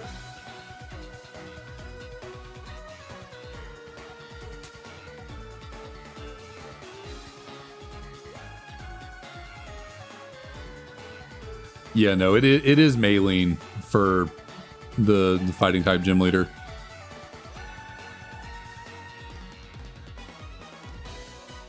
Oh, geez. Sorry, I just read your message there, Roost. 200 hours of Pokemon Conquest gameplay down the drain. I would be beside myself. That's terrible.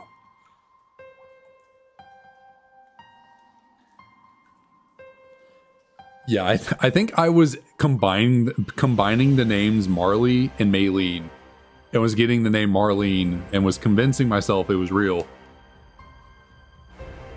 But no, yeah, the gym leader's Maylene, the girl that you team up with in the cave after in Victory Road after, you know, you become champion, whatever. That's Marley. Got it. What I was trying to say before all that is recently I've kind of like for the first time, while trying to get a whole bunch of stuff set up for the Shiny Living Dex, actually went into that part of Victory Road and teamed up with Marley. Now granted, I tried to get through there as quick as possible, and so I think I only had to do like one double battle with her or something, but yeah, ended up getting over to that area where you can go activate the Shaman event whenever you have the, what, do you just have to have the Gracidia flower or whatever? How do you actually activate that Shaman event? I know I did it in my, in the past. I think way back in the day, I remember activating the Shaman event through other methods, but I do not remember what they were, what the actual requirement is to get that little strip of land. Actually, or did I just do the walk through walls thing and like walk over to wherever the island is and like do that? I might have done that. I might have actually not done the event, but used walk through walls and just ended up finding my way over to, is it called Seaside Path? I think that's what it's called.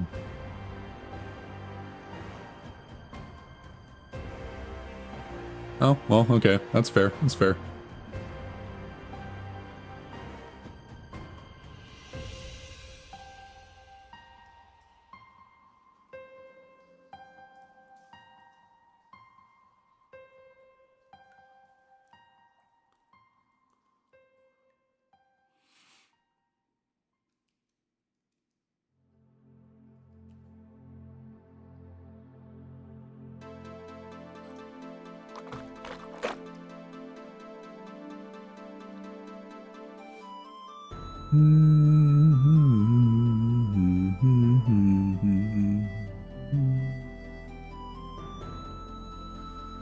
Okay. Oh man.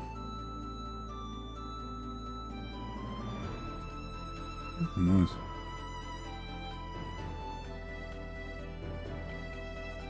My dog's coming to visit me, or is someone? Might have been someone outside closing a car door or something.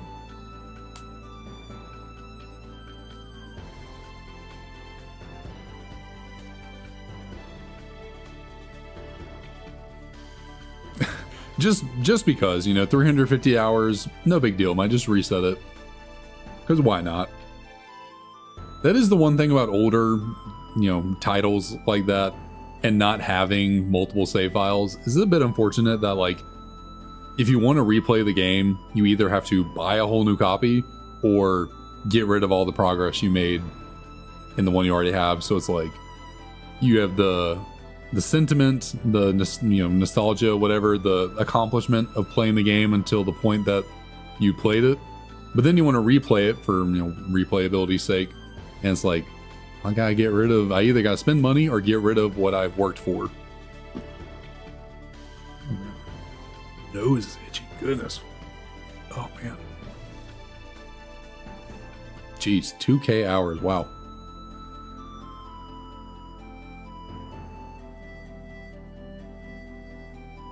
I forget how the general premise of that game works. Like, do you start with different starters? Like, can you choose to start in different ways, or like, do you start the same and you just kind of build from there and like do different things? And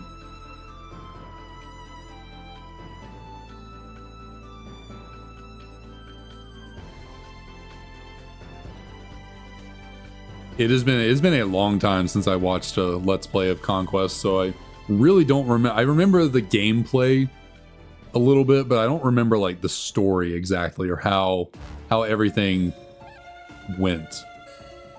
I can visualize in my head like what the battle area, or like the way how you move the Pokemon around the map area and stuff. Like, I can visualize it in my head, but I can't remember many details about actually what was going on.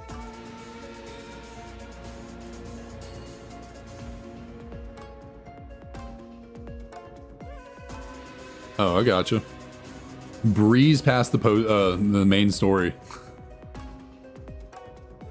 Is it a breeze because you played it a million times, or is it just that easy?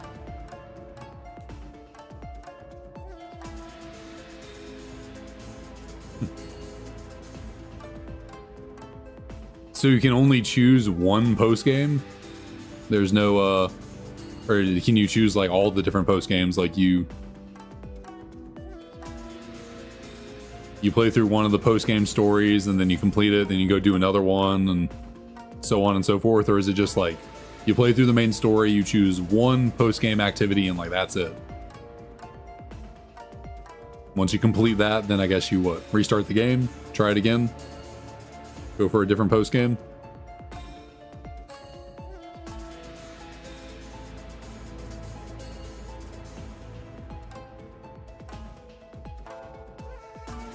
Well, that's pretty cool. Now, I can't remember, in the Let's Play I watched, they might have done all that. Like, they might have played the entire game, not just the main story, but also done all the post-game stuff. I really don't remember. I remember it being a decently long Let's Play that they did. Like, it wasn't some super short series, but it has probably been close to 10 years, like 8 years at least, since I watched that.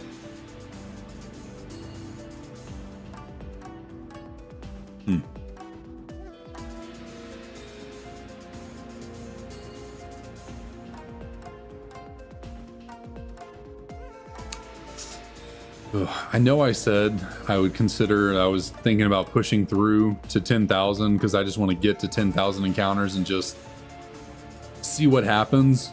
But I gotta be honest, I think in the 10 minutes since I last said that, I randomly just, like, hit the wall. I've hit that wall of streaming that I get to where I'm like, I'm actually getting a little tired. Maybe I want to call it a night. Plus, it would probably take me another hour and a half to get to 10K. I shouldn't stay up that late. I do have to work tomorrow, so. Ooh, decisions.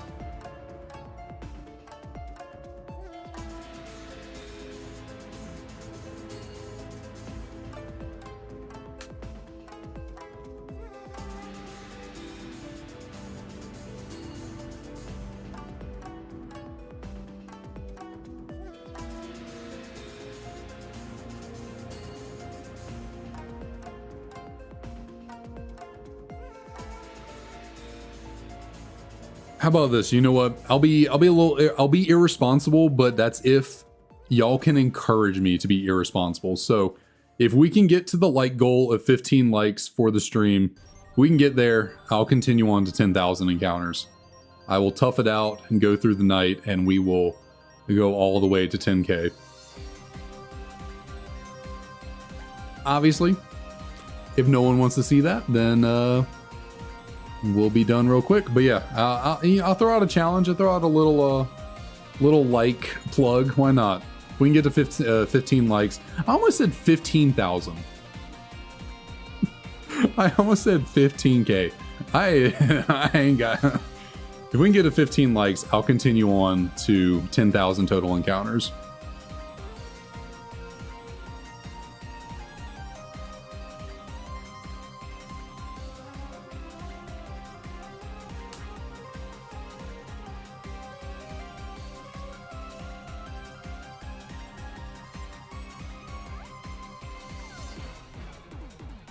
You spent 12 hours in one story just waiting. That is some dedication right there. Also, why does it take so long for certain 12 hours? Wow. That is a minute.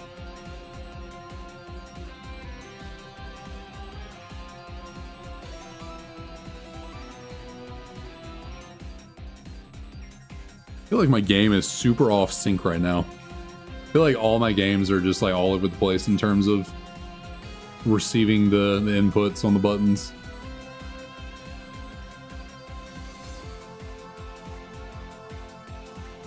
Like, what is going on? You like hold it a certain way so that the receiver works properly. Scores very rarely.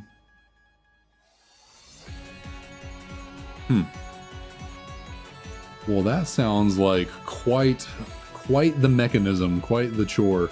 Are there shiny Pokemon in Conquest? Can you shiny hunt in there, or is that not a thing?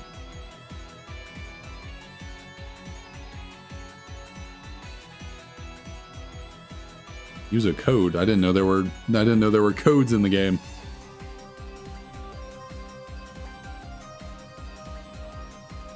Anyone remember back when like old like Game Boy games, like just old video games in general, in order to save your progress through the game, they would like give you a code to enter in the main menu, and if you didn't have that code, there was no way to like, you would just have to keep playing the story until you beat it. You couldn't actually turn the game off and turn it like, I think I remember having an Incredibles game, you know, the Pixar movie Incredibles. In order to progress, every time you progress through a new level, when you got to the next one, they would give you a code. And you had to remember that if you wanted to continue from that level. Otherwise, you just had to start the game from the beginning every single time you turned it on. And, you know, I was a dumb kid. I didn't really think about it. I never wrote down the codes. I would play through it until I got to a certain point. I would tell myself I'd remember the code, and then I wouldn't, and I'd have to just replay through the game again.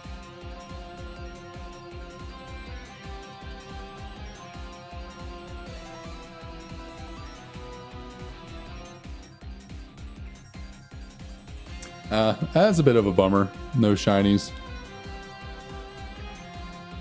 I guess at a certain point there's like too much going on for a game like Conquest. I know they got a lot more stuff that you can do than your typical Pokemon game, so maybe making shinies available would be a little bit too much. But hey, my personal opinion, I think everything should have shinies when it's related to Pokemon, like pop figures. Maybe a controversial opinion. I think pop figures should have shiny variants for Pokemon, because like there are chase pops. I've seen that be a thing. You buy a certain number of singular pop figure, or you like buy from Funko's website or something, and you get like a chase variant. Now, granted, I think they're like not rare, they're like 1 in 4. So obviously, if you made shiny Funko Pops, you couldn't do like a super high, like super incredible odds or anything like that. It would just have to be, like a 1 in 10 kind of thing. But I just think if there's Pokemon related stuff out there, I feel like there should be shiny odds for everything.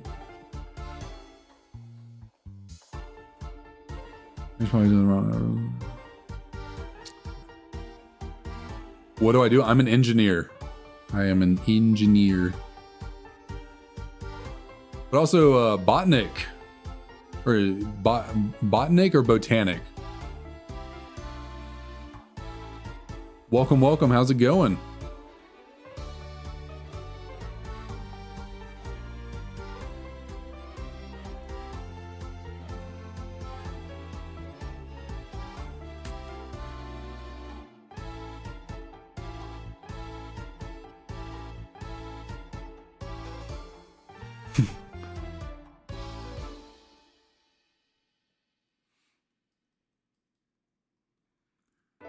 Yes, my day job is sitting at a desk, staring at a computer, typing up reports and doing calculations and a whole bunch of fun mumbo jumbo that I totally love. Oh, I'm just gung-ho about it.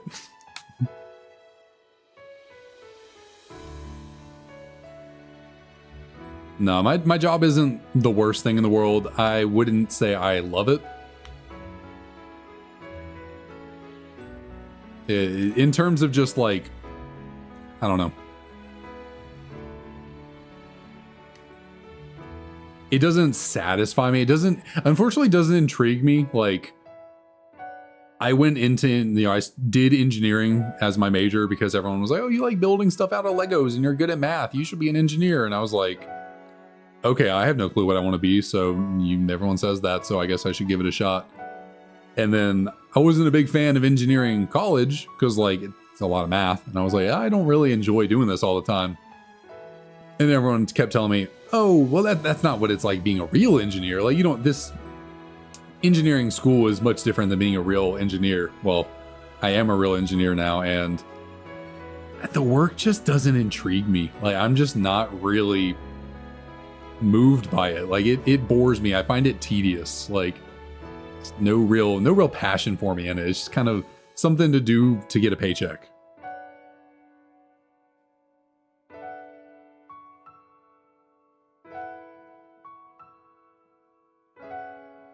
Like, it could certainly be worse, but there's no real drive to like be great in the field because I just like, it just doesn't speak to me.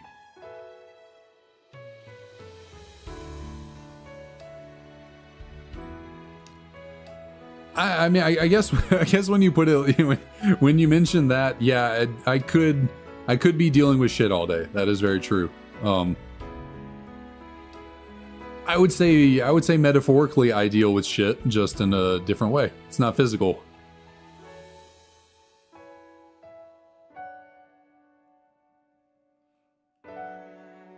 But no, that is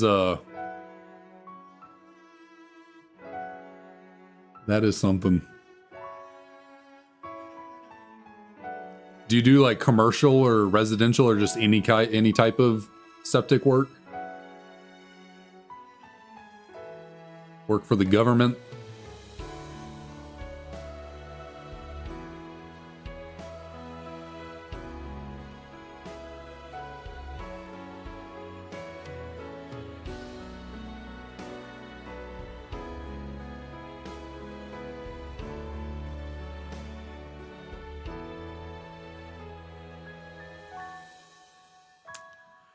Yeah, that's fair.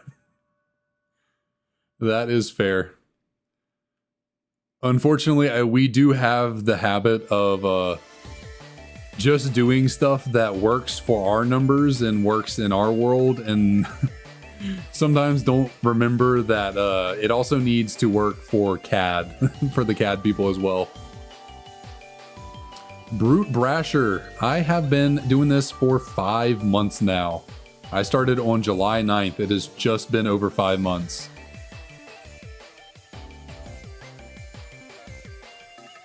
But I very recently upgraded to having all 5 of these DSs running at the same time, so for the longest time I was only doing 2, and I was having to manually control both of them at the same time, so the resets were taking a lot longer. Now that I have this whole setup, the resets and everything is really speeding through.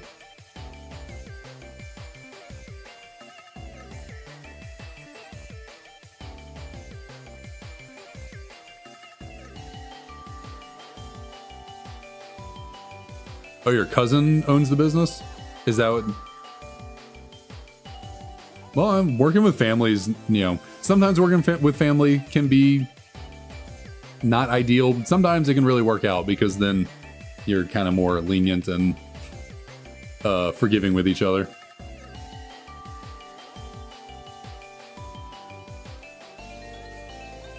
Yeah, unfortunately, engineers do some, there's definitely a lot of engineers that have a bit of a god complex, a bit of a I'm smarter than you, I know everything complex. I'm in the opposite boat. I truly, I feel I know nothing. I feel everyone I work with knows way more than me, and I'm just a bumbling idiot that is trying to figure out what the hell I'm doing. Because, yeah, I'm lost. I will take anyone and everyone's advice. I do not pretend to know more than anyone about anything.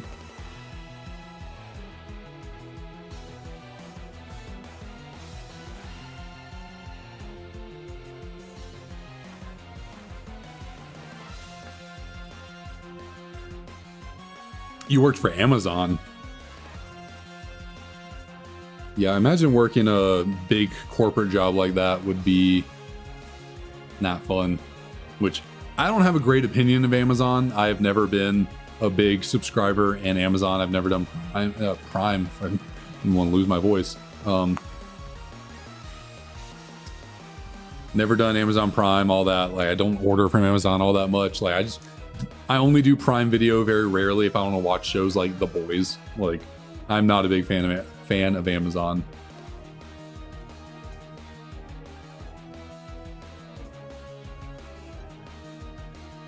No, I've never done Snivy. This is the only Gen 5 starter I have attempted so far. Have not done Snivy, have not done Oshawott.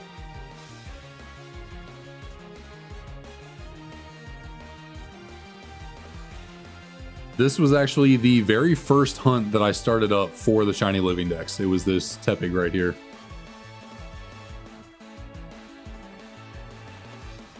And then since I started up the Tepig, I have dilly-dabbled. Sure, we'll say that's a term. Dilly-dabbled in some other hunts. Like, I've gotten a shiny Totodile, I got a shiny Squirtle yesterday, actually. I got incredibly lucky yesterday in Fire Red and got a shiny Squirtle in only 400 encounters, so that was nice. Tepig is obviously taking forever, but most of the shinies I have in my total up here, like the 54 out of 57 shinies I have so far, were achieved. I got those in Pokemon Platinum using the Cute Charm glitch. When I first started up my whole Shiny Living Dex thing, I was like, oh, I'll like Full Odds Hunt or like Shiny Charm Hunt most everything. That'll be fine. And then I started to realize just how long this is going to take. And so I was like, maybe I should look into some methods that will really drastically increase how quickly I can get some shinies. As long as if it's legitimate and I can do it, I'm going to try it. If it's an illegitimate method, like I'm not going to straight up cheat to get a shiny unless I have to. There are certain Pokemon like Meloetta and Victini in this game. It's like, or Genesect. They're shiny locked. Like you can't, they're like event Pokemon from way in the past that are no longer available. They're literally impossible to get as a shiny in this game. So I unfortunately have to cheat to get them. But like anything that's a regular normal Pokemon that I,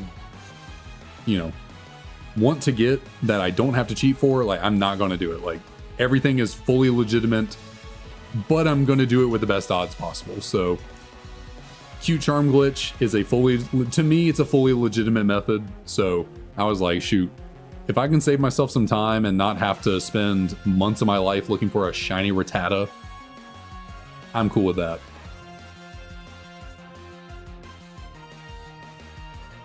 I really just want to focus on like heavy shiny hunting, the cooler Pokemon, the ones that are more fun, I don't really want to shiny hunt a whole bunch of time for Burmy.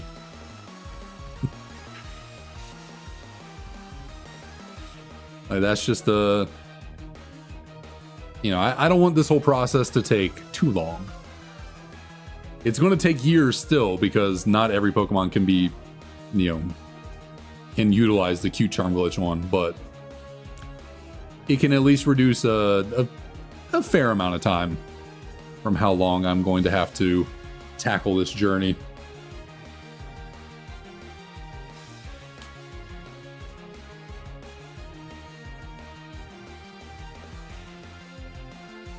I do really want to get to the point though where I have the Shiny Charm in these games in Black 2, White 2. And then I really also want to get to Masuda method hunting, so that way I can increase my odds, but I can also do like full-fledged hunts that hopefully don't take an eternity. So Cute Charm only works on Pokemon that can be both genders. So like if a Pokemon give Tepig for example, if you could encounter Tepig in the wild, then Cute Charm glitch would work on Tepig because Tepig can be male or female. But if a Pokemon can only be male, or if it can only be female, or if it has no gender, then Cute Charm glitch doesn't work on it.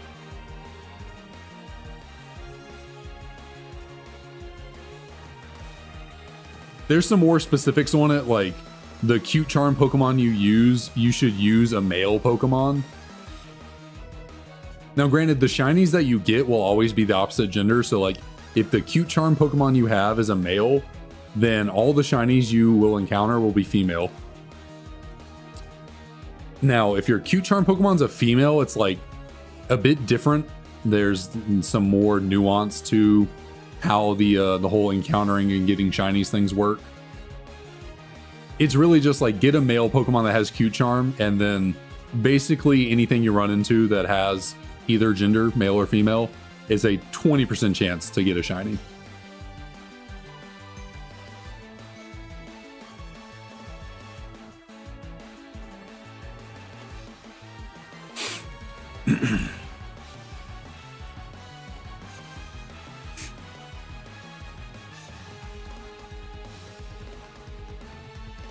So a Pokemon like Miltank or Tauros. Miltank can only be female, Tauros can only be male, so cute charm glitch doesn't work on them.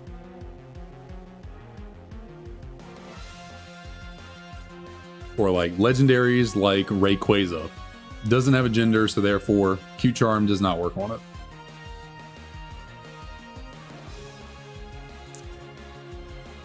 But funnily enough, Heatran is the only legendary Pokemon that has a gender. Well, okay, it's not the only one that has a gender.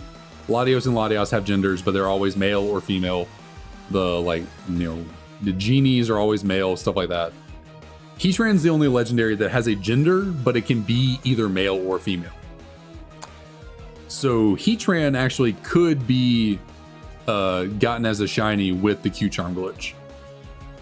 Am I going to do that? No, because when it comes to stuff like legendaries and any Pokemon that's considered special, I'm going to full on hunt them. Like soft resets, all the whole shebang. Even Pokemon that like aren't necessarily special in like their legendaries, but like Pikachu, Eevee, they're very popular Pokemon. They're really cool Pokemon. So I'm not gonna take a shortcut to get those. I'm gonna full on hunt. I'm losing my voice right now. I'm gonna full on hunt for like maybe not full on hunt. I think I might use like the radar, Pokeradar in Platinum or something to get Pikachu, but that's a method hunt that I want to dabble in. I've never done radar hunting before, so it's something I want to experiment and try for this whole journey.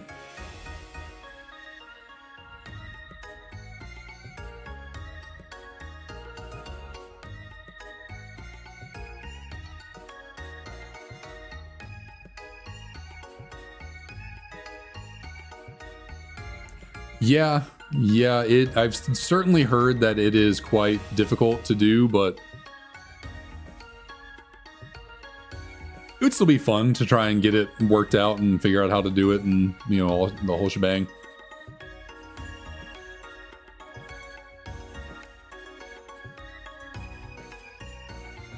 Now, I think what would be tough for me is paying attention to where the rustling spots are, where the like sparkling spots are.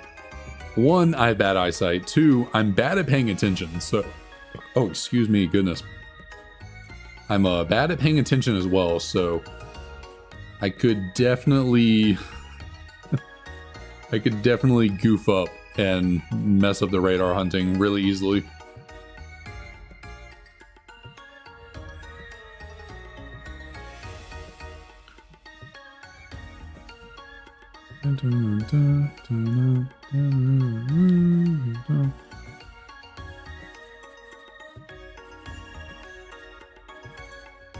So I guess I said that I would continue going to 10,000 if we got 15 likes. Well, that didn't happen. We only got to 11. But I don't know. I guess I'm going to 10,000 anyways. I guess I did not need the bad influence of chat. I just needed the bad influence of myself.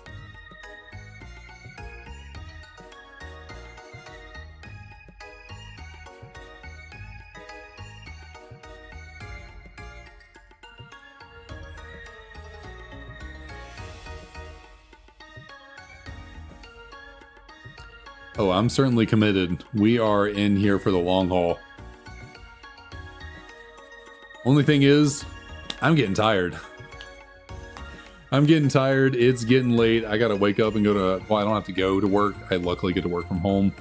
I do have to work tomorrow though, but I'm hoping, knock on wood, that it is a rather chill day and I don't really have much going on. I will lock in and try and pump out these last 150 encounters.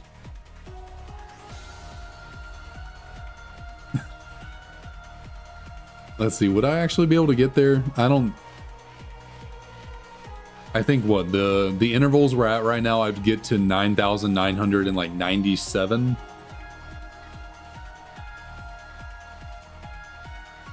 Which, actually thinking about it, with the intervals that we are on with the resets, I would actually it would actually be pretty satisfying for me to get all the way to 10,001 encounters. Like ending the stream off with 1000, like one, oh, is that right? 10001. Yeah.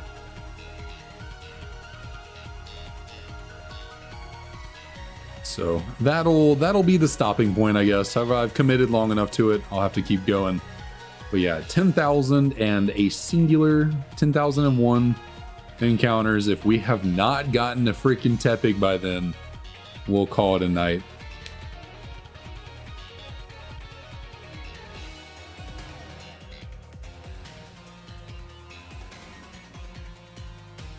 And we may just potentially call it on the Tepig, at least for now. I've been going back and forth in my head. Once I hit 10k encounters on this, I might put the hunt on pause and pick up something else.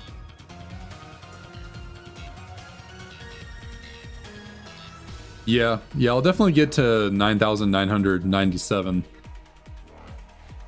Then I could always, I guess, just do two DSs at a time, but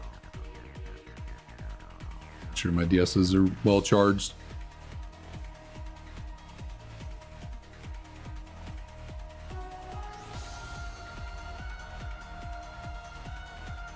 But no, I'll just take us all the way to I'll take us all the way to 10,001 encounters, and then I might. We'll see. I might put this hunt on ice until like a little bit later on. We'll see. Part of me wants to just keep going until we get it, but also part of me wants to. I like spicing things up. I like mixing it up. I like going for different shinies, obviously. Yeah, at a certain point, you just want to look at something else, but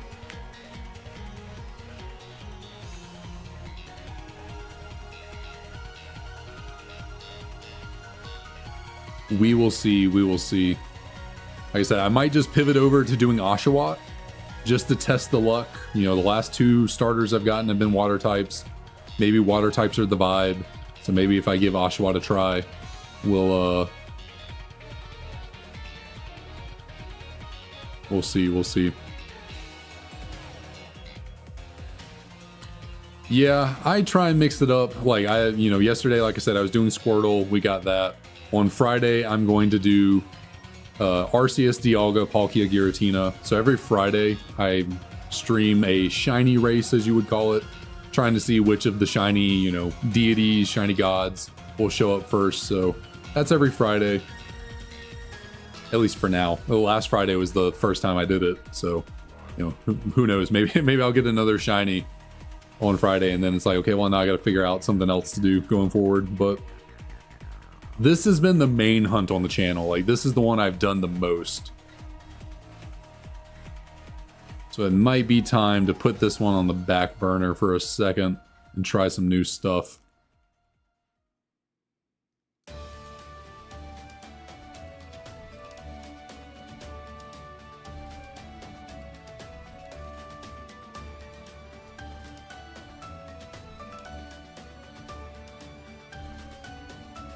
Yeah, I thought it was a fun little idea because I was thinking about just doing Arceus or just doing Giratina. But then I was like, you know what? Why don't I just do all 4 at the same time and see which one I get first? And my money's on Dialga. I think Dialga is going to shine first. I'm not sure why. I'm just kind of getting it. It's a feeling in my bones. Maybe it's because Diamond was my first game from Gen 4. So Dialga was the first legendary from Sinnoh that I had any interactions with. But I'm getting the feeling it's going to be Dialga. I really want it to be Giratina because Giratina is one of my favorite shinies. But I think the God of Time is going to be my compatriot in the shiny arena.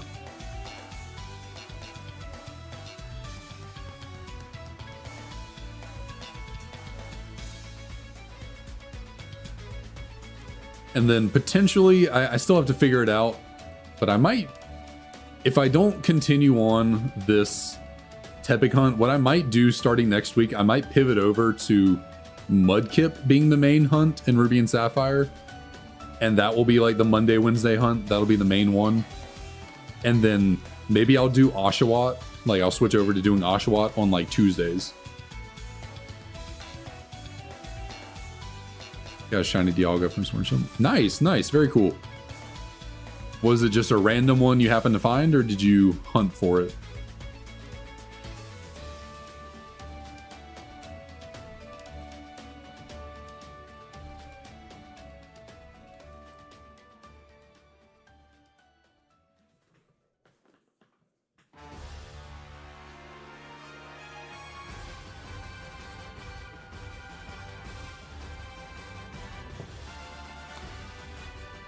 Okay, Tepig. Goodness me, goodness me. Okay, okay. How long did that hunt take you? Because what, Dynamax adventures are what, a 1 in 100 chance of being shiny or something?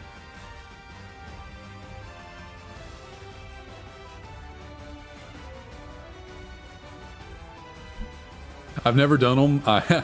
I paid for the Crown Tundra DLC in Sword and Shield, or Sword. I don't have both. I just have Sword. I played through Isle of Armor and then kind of got bored. And even though I paid for Crown Tundra, I just never did it. Okay, okay. You streamed it. Nice, nice. I will try and make a mental note, make sure I remember it, but I'll go check out your... Or did you stream it on YouTube or Twitch? If it's on Twitch, I don't really use Twitch, so I would offer to go drop a follow for you. If it's on YouTube, I'll make sure to go check you out.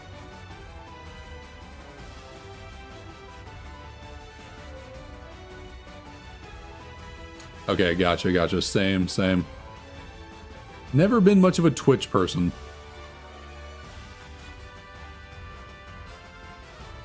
And really, I've never been much of a stream watcher myself.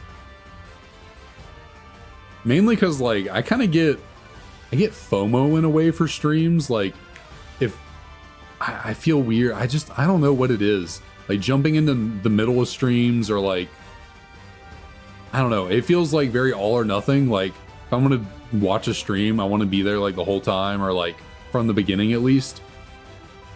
But that doesn't always pan out. Very rarely pans out when you're an adult and there's a lot of stuff going on and you stream yourself and you have a job and you have this, that, the other to do.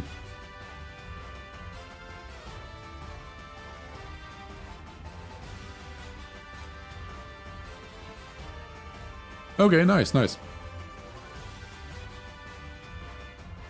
yeah, I for some reason I'm weird on streams. Like, if I watch a stream, I watch a VOD, I watch a playback. And something about, I guess, being able to pause it and being able to pick it up and, like, play it whenever. I guess, I don't something weird. Something weird about my brain that just makes me, just makes watching streams live a little bit of something I just don't do.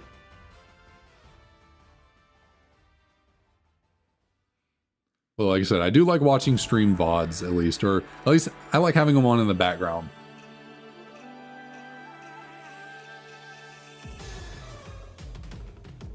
Oh my goodness, my back just popped like a glow stick. Goodness. Oh, and the other side too. Wow. Shiny Dialga in 3 hours. Wow. Congrats.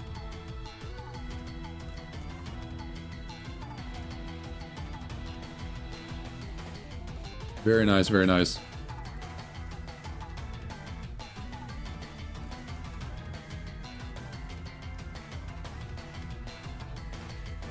Yeah, the quickest hunt I think the Squirtle hunt that I finished yesterday, I think that's the quickest hunt I've ever done. I'm sure way back in the day when I did a lot of X and Y hunting, like fishing and Friend Safari and all that, I'm sure I got shinies pretty quickly back then. But like the odds on chain fishing and Friend Safari, those were so low. It was so easy to get shinies insanely quick, but yeah, the Squirtle for sure is the quickest full odds hunt I've ever done.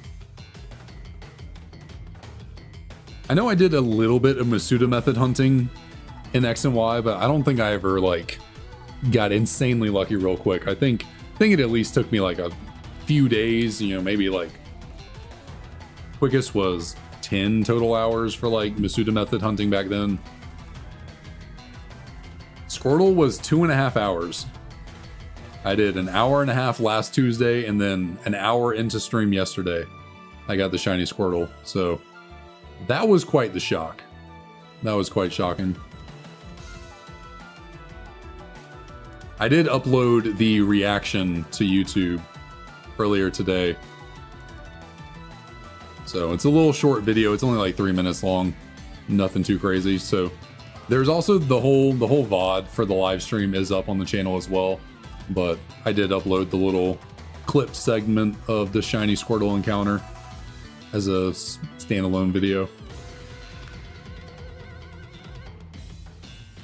5 minutes, wow. That's pretty lucky. That is quite fast.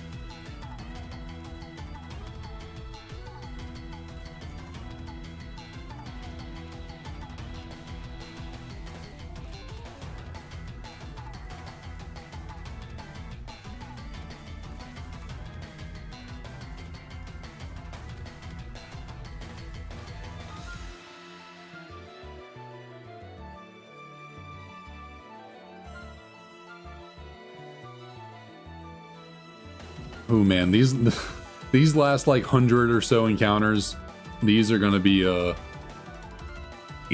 like an eternity. I bet these are gonna feel like a while. I think I need to find a new position. I would try, you know, I have a standing desk. I would try raising it up and see how that works, but I don't know.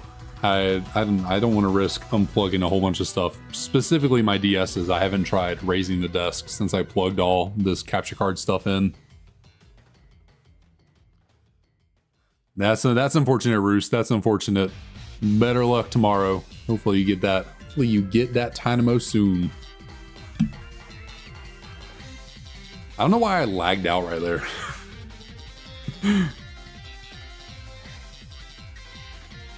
Yeah, I completely forgot to check the ones up here. What do we got? Not a shiny. What a shocker.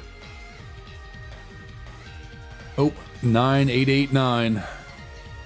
Couldn't pull it through on the cool number. Got one last set of pass power. Yeah, that's fair. That is fair. I'm always groggy for work. Like, it does not matter how much sleep I get, no matter what time I go to bed, this, that, the other. When I wake up, it always takes me about 2 to 3 hours to really wake up and be alert for work. The first little bit, I'm out of it. I'm gone. Although, funnily enough, that's also the first 2 to 3 hours is the most productive I am for work. That could also have something to be said about my attention span. I think maybe when I'm tired, I can pay attention more easily. Even though I might not be able to think quite as clearly, but I can at least focus better because I'm not so awake and focused. But like for me, being awake and focused is being unfocused. Is being sporadic, being all over the place, being like, okay, I can do this or I can do that. Well, let me go do this. Let me go do that.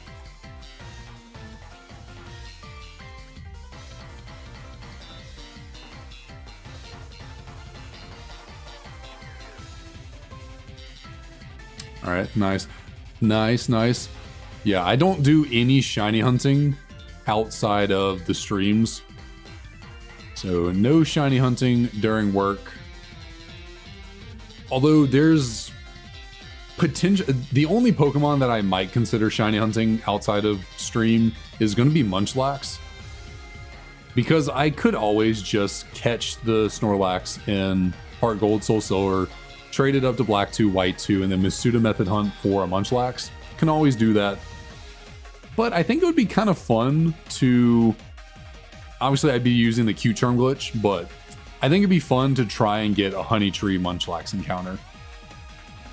It'd be insanely difficult, but incredibly time-consuming. But I might try and do it.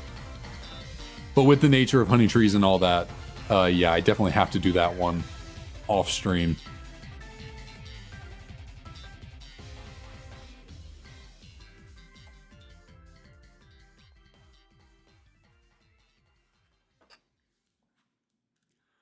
Also, shiny hunting while streaming is one of the few things that actually keeps my attention on what I'm doing. Or it keeps me entertained, I should say, for the hunts. Because, like, if I were to just do the shiny hunt, like, while watching TV or something, I might could do it, but, like, I don't know. I just wouldn't be as engaged, and I would probably give up on it a lot quicker. Like, I've tried shiny hunting for a Tepig before. I think way back in high school. Late high school, early college, maybe. I tried resetting for a Tepig. I don't know how far I got. I wasn't keeping track of encounters, but I gave up on it eventually because I got bored.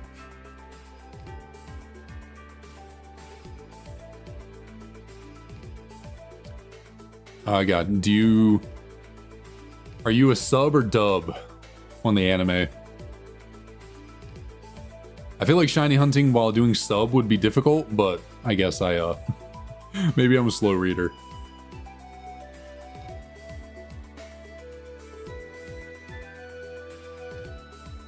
I don't mind dub. I gotcha. Yeah, I don't mind dub. Hey, some of them, you gotta be honest, some dubs, not very good. Some of them are solid. Like, there are some anime that have really good dubs. I think Solo Leveling recently, well, I did initially watch it in sub. I've seen the dub, seen clips of it. It's really good dubbed. Same with My Hero Academia, mainly watched it in sub, but I've seen so much of it in dub, throughout the years. Also, I think, yeah, when I've gotten Emily to watch My Hero with me occasionally, she wants to watch it in dub. She doesn't want to watch sub, so I really like the My Hero dub. I think it's pretty good.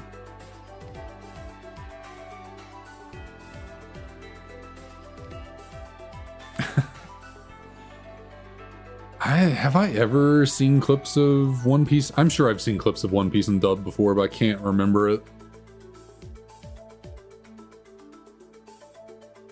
An anime that I really enjoy that I think is not very good in dubbed is Black Clover. I like Black Clover. I think in subbed it's really cool. I don't vibe with the dubbed Black Clover. Specifically Asta. I am not a fan of dubbed Asta. I do not think it's not very good. Mainly, I think it's because, Asta like yells a lot. He's very energetic and he's like kind of crazy. And I think the dubbed actor pours too much into that. And it really does become it's like just kind of hard to watch.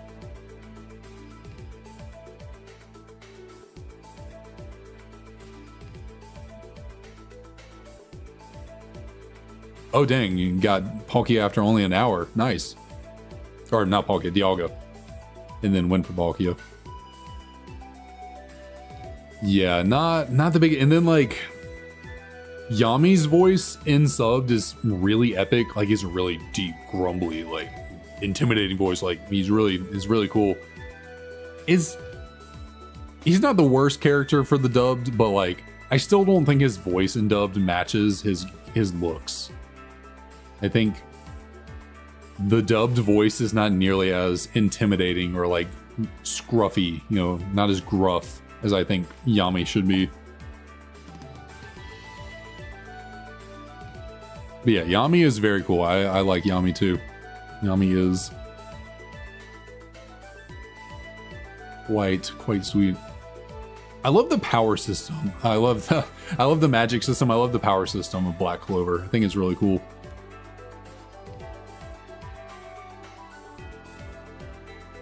You know, just the way certain people's powers work. Like Julius, the time powers. You know, I think that's all super cool.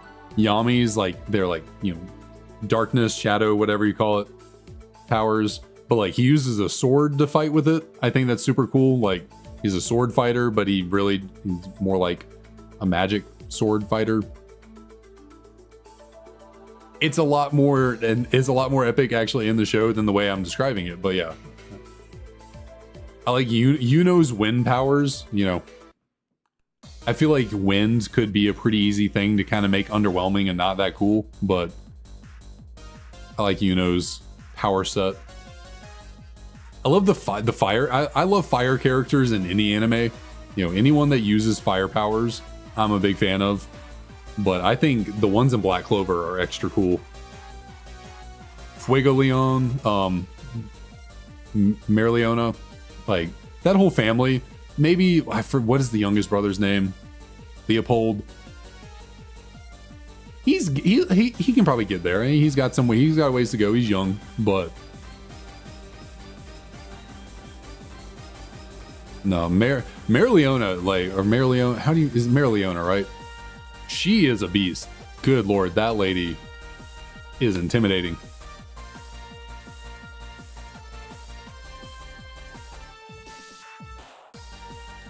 And then I think Fuego Leon, I think he's a or no, what? Shoot, am I blanking on his name? The middle brother, the one that gets the fire spirit. Is it Fuego Leon, right? He's cool too. I like him. I did like how he was incapacitated for like half the series, and then he came back with the fire spirit. I think that was pretty cool.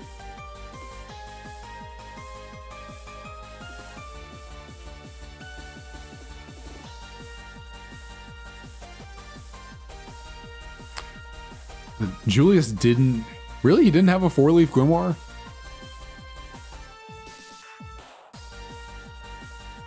All I remember about his grimoire is when he was fighting Licked, that's the name, right? Or Licked. It was just massive and like coverless. I don't remember. I guess what? Did you see how many leaves were on like the top of it or something? I wasn't paying attention. That is surprising that it was only if it's not a 4-leaf though, for how strong he is.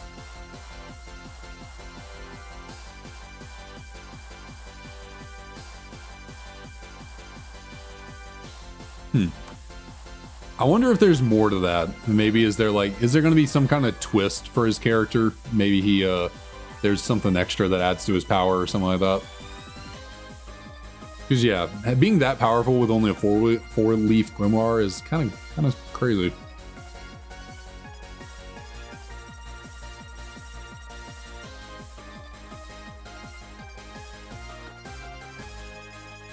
I guess that is kind of going to show that, you know, Asta's idea of anyone can be the Wizard King kind of it lines up. You know, Julius only has a 3-leaf grimoire, so he can be the Wizard King. Why couldn't Asta? But time magic is broken. Like, time magic, absolutely broken. Like, he definitely lost to Licked on purpose. Like, even I don't think he got overpowered. Like, the whole, you know, Lick dropping all the massive light swords from the sky and Julius using all of his power to stop them, and that gave Lick the ability to, you know, get in on him and take him out. I think that was a bunch of mumbo jumbo. I think Julius let him get him for a reason.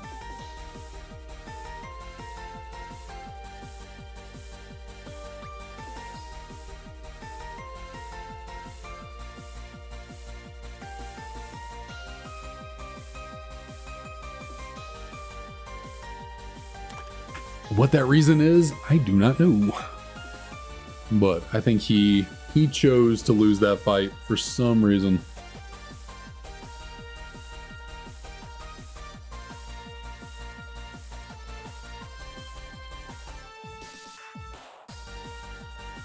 Oh yeah. Yeah, he certainly was holding back.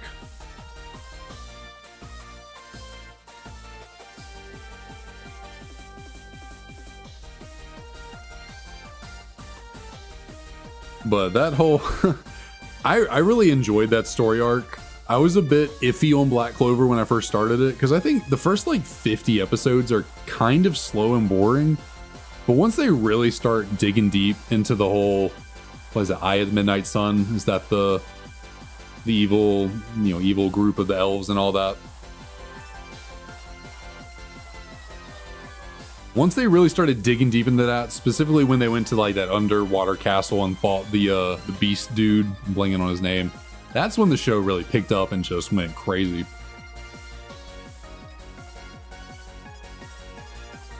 Yeah, there's something. Yeah, there's got to be something with Julius. He's certainly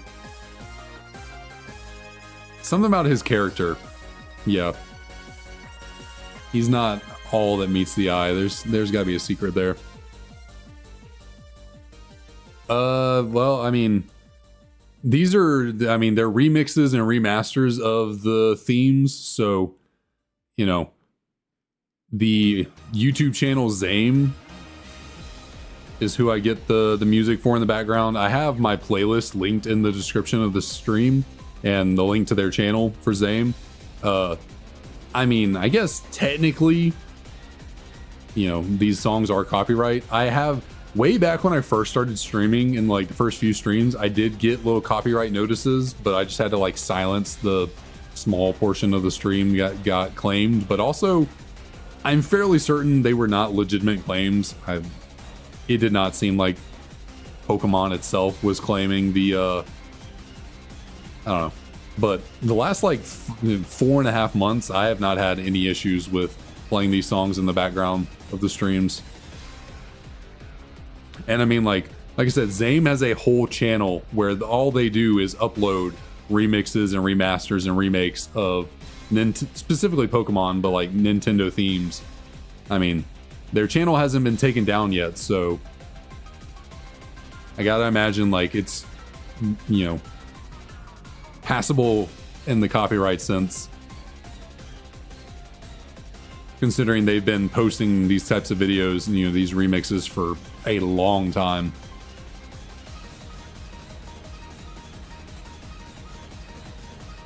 All right, Roost, thanks for dropping on by. We will certainly persevere until 10k. Hopefully we can grab something. Hopefully we can clutch up in the final hour before 10k.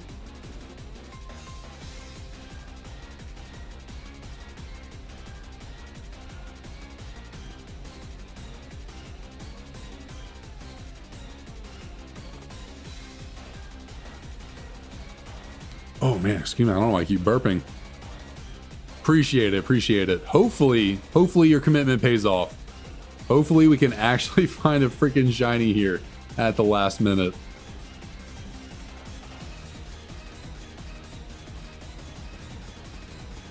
I mean, talk about clutch. It would be insanely clutch for this pig to show up right now.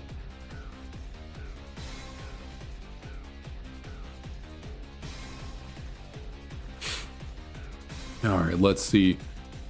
Can any of this shiny luck be absorbed and passed on? Can we pull out a miracle here? Oh, I need to... I've been streaming for so long, my central controller DS is dying, so hold on 1 second. I gotta turn you off. And then I got to transition over to another DS. for my wireless controller. Take this out of here, put you in there, turn you on. Gotta make sure to charge you. Which, I don't know what it is. I mean, but this, something about this white DS I have, it's just a regular, you know, DSi Lite, or not DSi, DS Lite. I don't know what it is. I like the feeling of it in my hands the most out of all. I have, you know, a number of Nintendo DSs. Oh, I don't know why that one's already going. This one just like feels the best in my hand. And then like the buttons feel the most responsive. I'm not sure what it is. What is itching my nose? Good lord.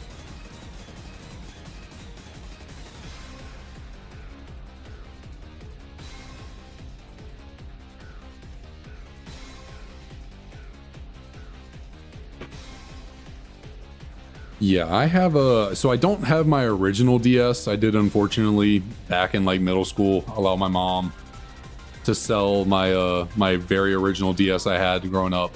Same thing with my Game Boy Color, my Game Boy Advance. I was like, yeah, sure, mom, you can get rid of all of it. I don't care. Bad decision. Shouldn't have done that. Should have kept it. But I fortunately did hold on to my Game Boy Advance SP. So this is my original childhood device, you know, from way back when I was a wee lad. I held on to that one at least. And then I do now have, so, you know, my original DS was a red and black just like this, but this is not my original one. This is one I got in, so actually I got this from a friend at the end of high school. He had 2 DSs. He was like, here, you want, actually I got back into playing Pokemon because of that friend. Or I had started watching Pokemon stuff on YouTube and I was talking to him about it and he was like, oh, yo, we should get Black and White and play alongside them together for this trip we were going on. And so he lent me this DS and was like, oh yeah, you can keep it and have it. I have 2 of them. I don't need 2. So that's actually how I got back into Pokemon. I was out of it for like 5 years from early middle school through high school. And then because of watching some videos on YouTube and then my friend actually lending me that DS so we could play Black and White together, that is how I got back into Pokemon.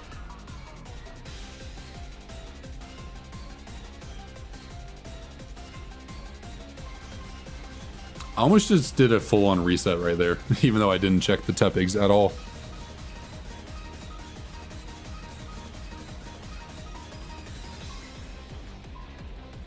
And then let's see, I also, so I have, and of course, no shiny. What a shock. The DS I was using as a wireless controller is this Palkia and Dialga special version one. So I just picked this up earlier this year. And then this is a, like I said, it's just a regular white DS, but I did put a special little sticker with Dragonite and Palmer on it in the back. Just because Dragonite's my favorite Pokemon. I found these on eBay and was like, yo, that's pretty cool. I actually got a pack of 20 of them. So I used one of them for this DS and the other 20 are back here in my little Dragonite cube. Or other 19, I guess now, since I used one of them. And then, yeah, I have the 4 DSs that are being used for this shiny hunt right now. You know, they're all sitting over here on the side of my desk. So plugged into my computer, capture card. Got 4 of these bad boys going on. And then I have 4 more classic Nintendo DSs that I might potentially have capture cards installed into. So I have 2 black ones and 2 silver ones that have capture cards in them. And then I have 4 more of these just regular fat silver ones sitting over here on my desk. And like I said, one day I might put capture cards in them. So I have 8 DSs, but that also might just be overkill potentially. So I don't know. We'll see.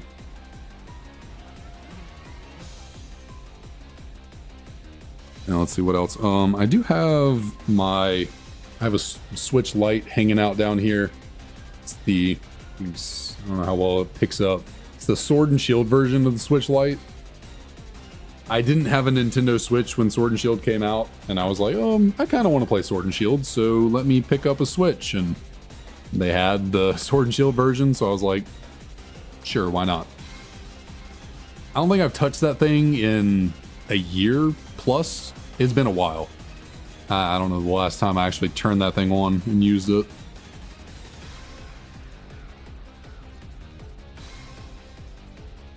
And then what? I think I have any more consoles. Oh well, did that go up? Okay, it did. I have where am I? I have this Game Boy Advance right here. Actually, I grabbed it. I picked this up pretty recently. Got this Pokemon Edition Game Boy Advance. So, you know, yellow and blue. Got the fancy colored triggers and everything. It says Pokemon on it. That's pretty sweet. Just leave you right there for now. And then I have a classic Game Boy. The big old original fat Game Boy. But it is in my closet over here. And actually, I have a GameCube as well. Hanging out in there too. Which, I guess the GameCube is my childhood GameCube. That is the one I've had since I was a kid. So, I guess I did keep 2 of the consoles from growing up. But the classic Game Boy is not. I never had a classic Game Boy growing up. I just picked that up.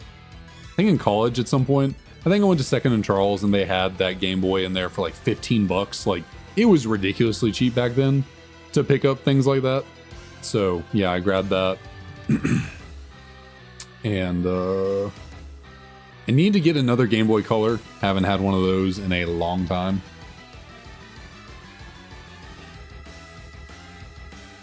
Game Boy Color was my first console that I played Pokemon on. Got me Pokemon Crystal with my Game Boy Color. All right, 50 more encounters to go, or, you know, 48, close enough. More encounters to go before the dreaded 10,001. That's where we're stopping, 10,001, but... And if we don't get a shiny by then, I don't know. I just don't know.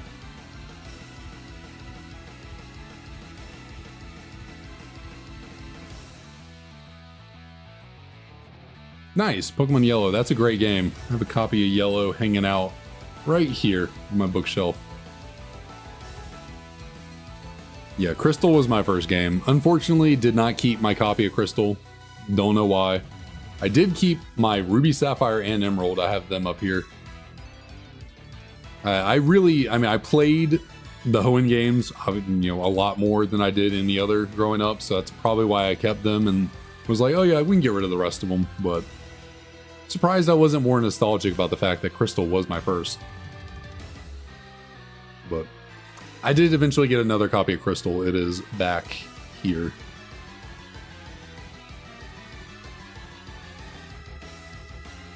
Nice, nice. I don't think I've ever had any Game Boy case cover, little cases for the game cartridges before. My games are they're just out and about. You know, I got the Yellow sitting on top of a box set of Pokemon manga. I have the Crystal sitting on top of another box set of Pokemon manga. I have my Ruby, Sapphire, Emerald just sitting underneath my Dragonite plushie right here. I have a number of DS games just sitting on my desk right now, so I've got these just sitting up here by me. This, English Platinum, Japanese Platinum, English Pearl, Japanese Diamond. Got some other games sitting over here. Just have games all over the place.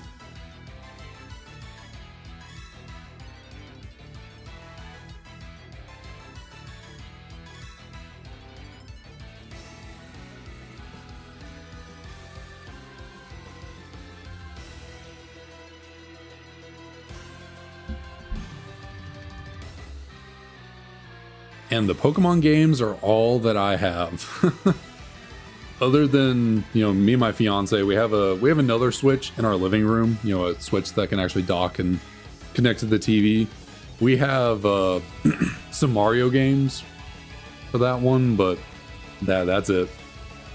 I got Pokemon in here, and then we got some Mario games out there. I think I also have some Pokemon games out there. I have my copy of Brilliant Diamond out in the living room with my Switch over there.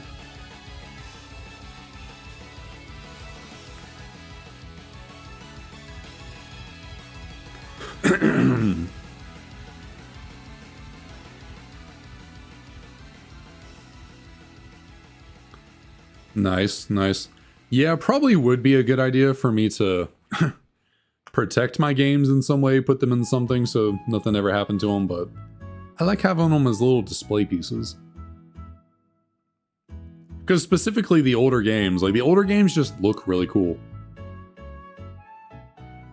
Like the colored cartridges, I really wish they could do that now still. You know, Pokemon Red is actually red. Pokemon Blue is actually blue. Yellow? Shocker, it's yellow.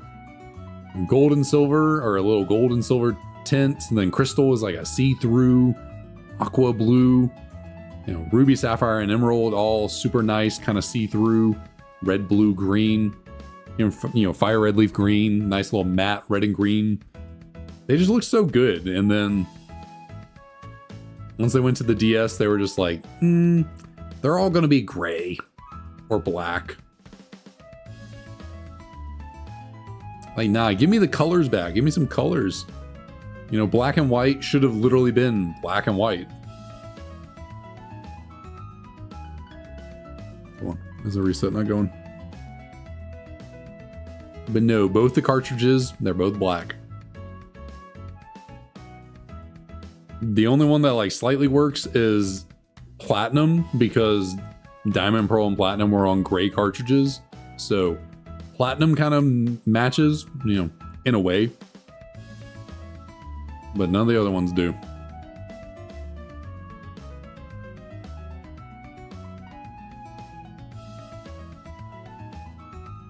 Man, I'm really I'm gonna go for 3.5 hours. Goodness.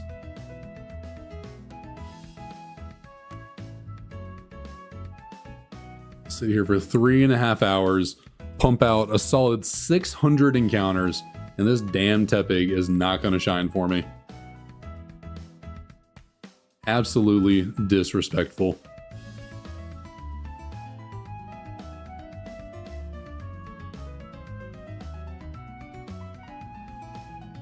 Come on, show me the money. Guess I should show me the bacon. Bring it home.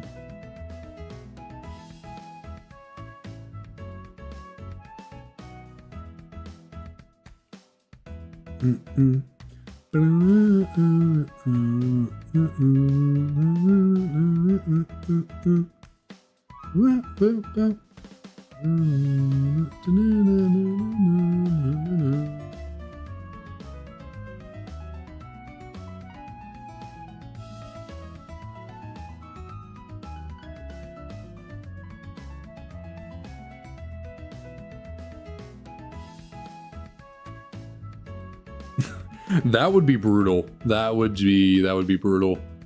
Luckily, we're not doing a hunt where that can happen, but I might be starting up Mudkip real quick, so we could certainly be seeing some random uncatchable shiny Poochyena in our future.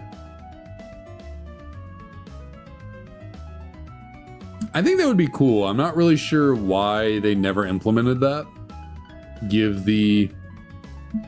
Give trainers, literally give trainers a 1 in 8,192 odds of having a shiny Pokemon. Like, why not? Why not let a random trainer now and then have a shiny? You know, program it so like if your starter gets, or if your rival, I should say, gets a shiny starter, let them keep it throughout the game, you know? Is it really that difficult to program?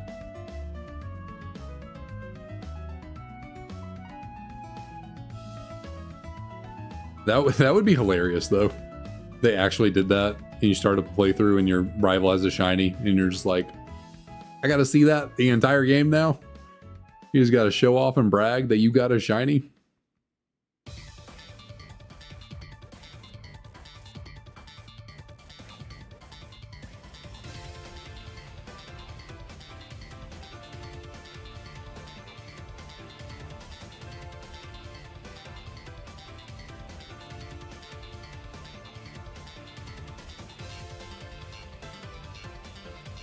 All right, Tepig, come on. We are getting so close. We're almost there. Oh, that is true. I forgot about that. Yeah, Wally can encounter a shiny. I forget. I saw some kind of a video the other day talking about that Wally fight, and like there's a very extremely crazy low chance that not only does Wally encounter a shiny Ralts, there's also a chance that he knocks it out, but then like catches it. Because in that catching tutorial, Wally can technically knock out the Ralts and then catch a fainted Ralts. Because he attacks twice is the thing. Like his Zigzagoon that your dad lends him, I don't know, I couldn't come up with the word there. He uses it and attacks twice. He goes for tackle twice. And, or at least he goes for it to a certain point where like it'll go to a certain amount of health. But anyways, it's not likely that Wally knocks out the Ralts, but there is a small chance of like the Zigzagoon that Wally has is like a certain nature and EV or IVs and whatever, and then the Ralts is also a certain nature and IVs. Like there is a chance that Wally can just straight up knock out the Ralts but still catches it. And then there's also an even lower chance that it is a shiny Ralts that he knocks out.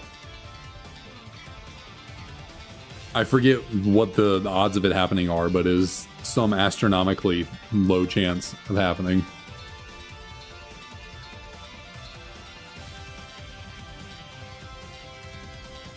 Oh man, I'm getting sleepy.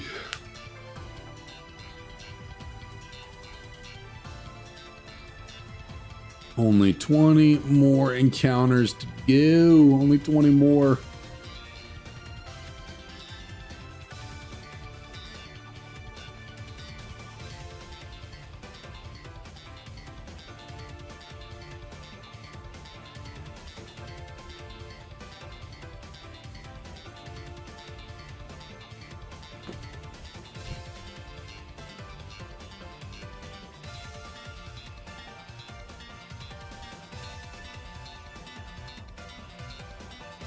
Although aren't there certain, I forget what game it is. I don't know if it's just in Crystal or if it's in like Emerald as well. I think there's certain trainers that have shinies in like the battle tower or something. I can't remember what game it is, but I feel like I've definitely heard that there are some random trainers in something in like gens 2, 3, maybe 4. I don't know. But there are some trainers that have shiny Pokemon in like some of the battle facilities or something like that. I'm thinking that one of them, it's like in Crystal, I want to say. It's in the battle tower. Like one of the trainers has, maybe it's the shiny Espeon or something.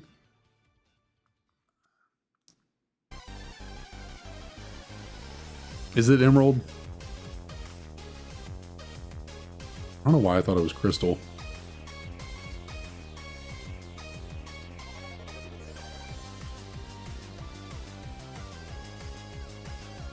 Ho, ho, ho. Merry Christmas. Ho, ho, ho. Santa, all I want for Christmas is to get this Tepig before 10,000 encounters. Come on. I don't need anything else. Like, legit. I'm good.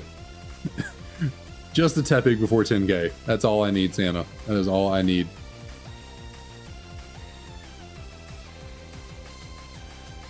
Nothing in black 2 and white 2. Black and white. You got anything to bless me up with? Early Christmas present.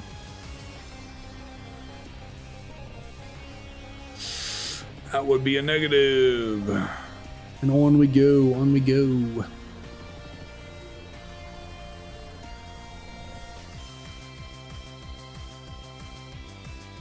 It would be really funny. Obviously, I would not care. But if I got the shiny on the 10,001 reset, like the last 4 we get will take us to 10,001. So technically, if I get the shiny at 10,001, then like I didn't get it before 10k, which is what I really wanted. Obviously, I won't complain, but it would be kind of funny and a little bit insulting if I get it, but it's over 10k by a singular encounter.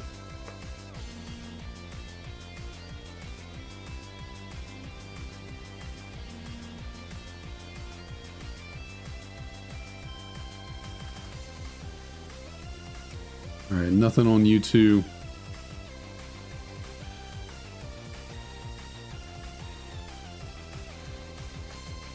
Anything on these down here? Thing at all? Nope. Goodness. All right. We got 8 more encounters to go. 2 more resets, 2 more chances to try and find a freaking shiny Tepig in the final hour. My word, my word. This has got to happen. Like, this has got to happen. There's no way. There's just no way I'm actually going to go into 10k, into 5 digits. Come on, work with me here. Work with me here. I bought a freaking Pokemon card with shiny Emboar on it to appease you, Tepig. Why do you not like me?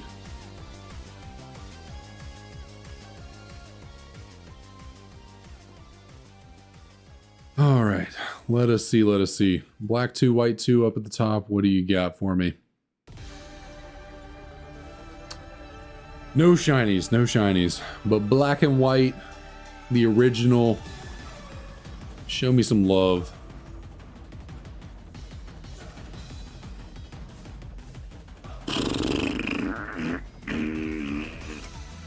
All right, the final 4 of the night. Let us see. Will we get a little will we get the shiny? That's all that really matters. But is it going to actually be above 10,000 encounters? Am I gonna get a slap in the face from the universe and get a shiny Tepig on 10,001 encounters? Let us see. I think, you know what I'm gonna do here actually? You know what I'm gonna do? We're gonna go through all these one at a time. I'm gonna stretch it out. Drama. Drama all the way. We're gonna go through these one at a time, not all together. So let's we have to end on black 2 since that is the game we're doing the Shiny Living Dex in. We're gonna end it on black 2. So we'll try out, I forget which game is down here. White, maybe? I don't remember which one this is. So we'll check this one in the bottom right first. Can we get a shiny here? All right, Bianca, hurry it up. Enough with the yapping. I need to see my pig. So this would be encounter 9,998. Do we got a shiny?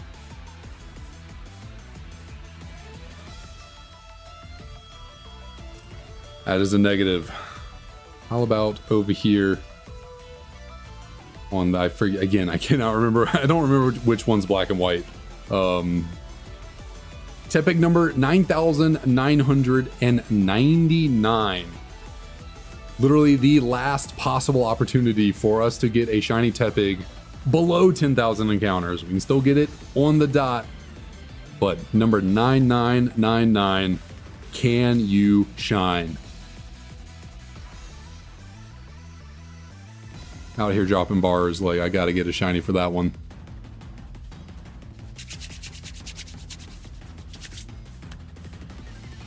No, I don't. No, I don't gotta get a shiny for that one. All right. So that leaves encounter number 10,000. Actually, you know what? What am I doing here? Let's do this. So we did 9998. We did 9999. All 9s. Now let us see for number 10k. Can we pull out something crazy? Would be something to get a shiny on exactly number 10,000. We got to check it in the party. No battling. Not a shiny. All right. Last chance. We got to increase the encounter. We are officially at 10,000. 5 digits. What do we got? On the game, this whole journey is for Black 2. Let's see. Encounter number 10,001. I'll take a shiny. I don't care that's over 10k. I don't care. Just give it to me. It has been 5 months in the making. I need a shiny.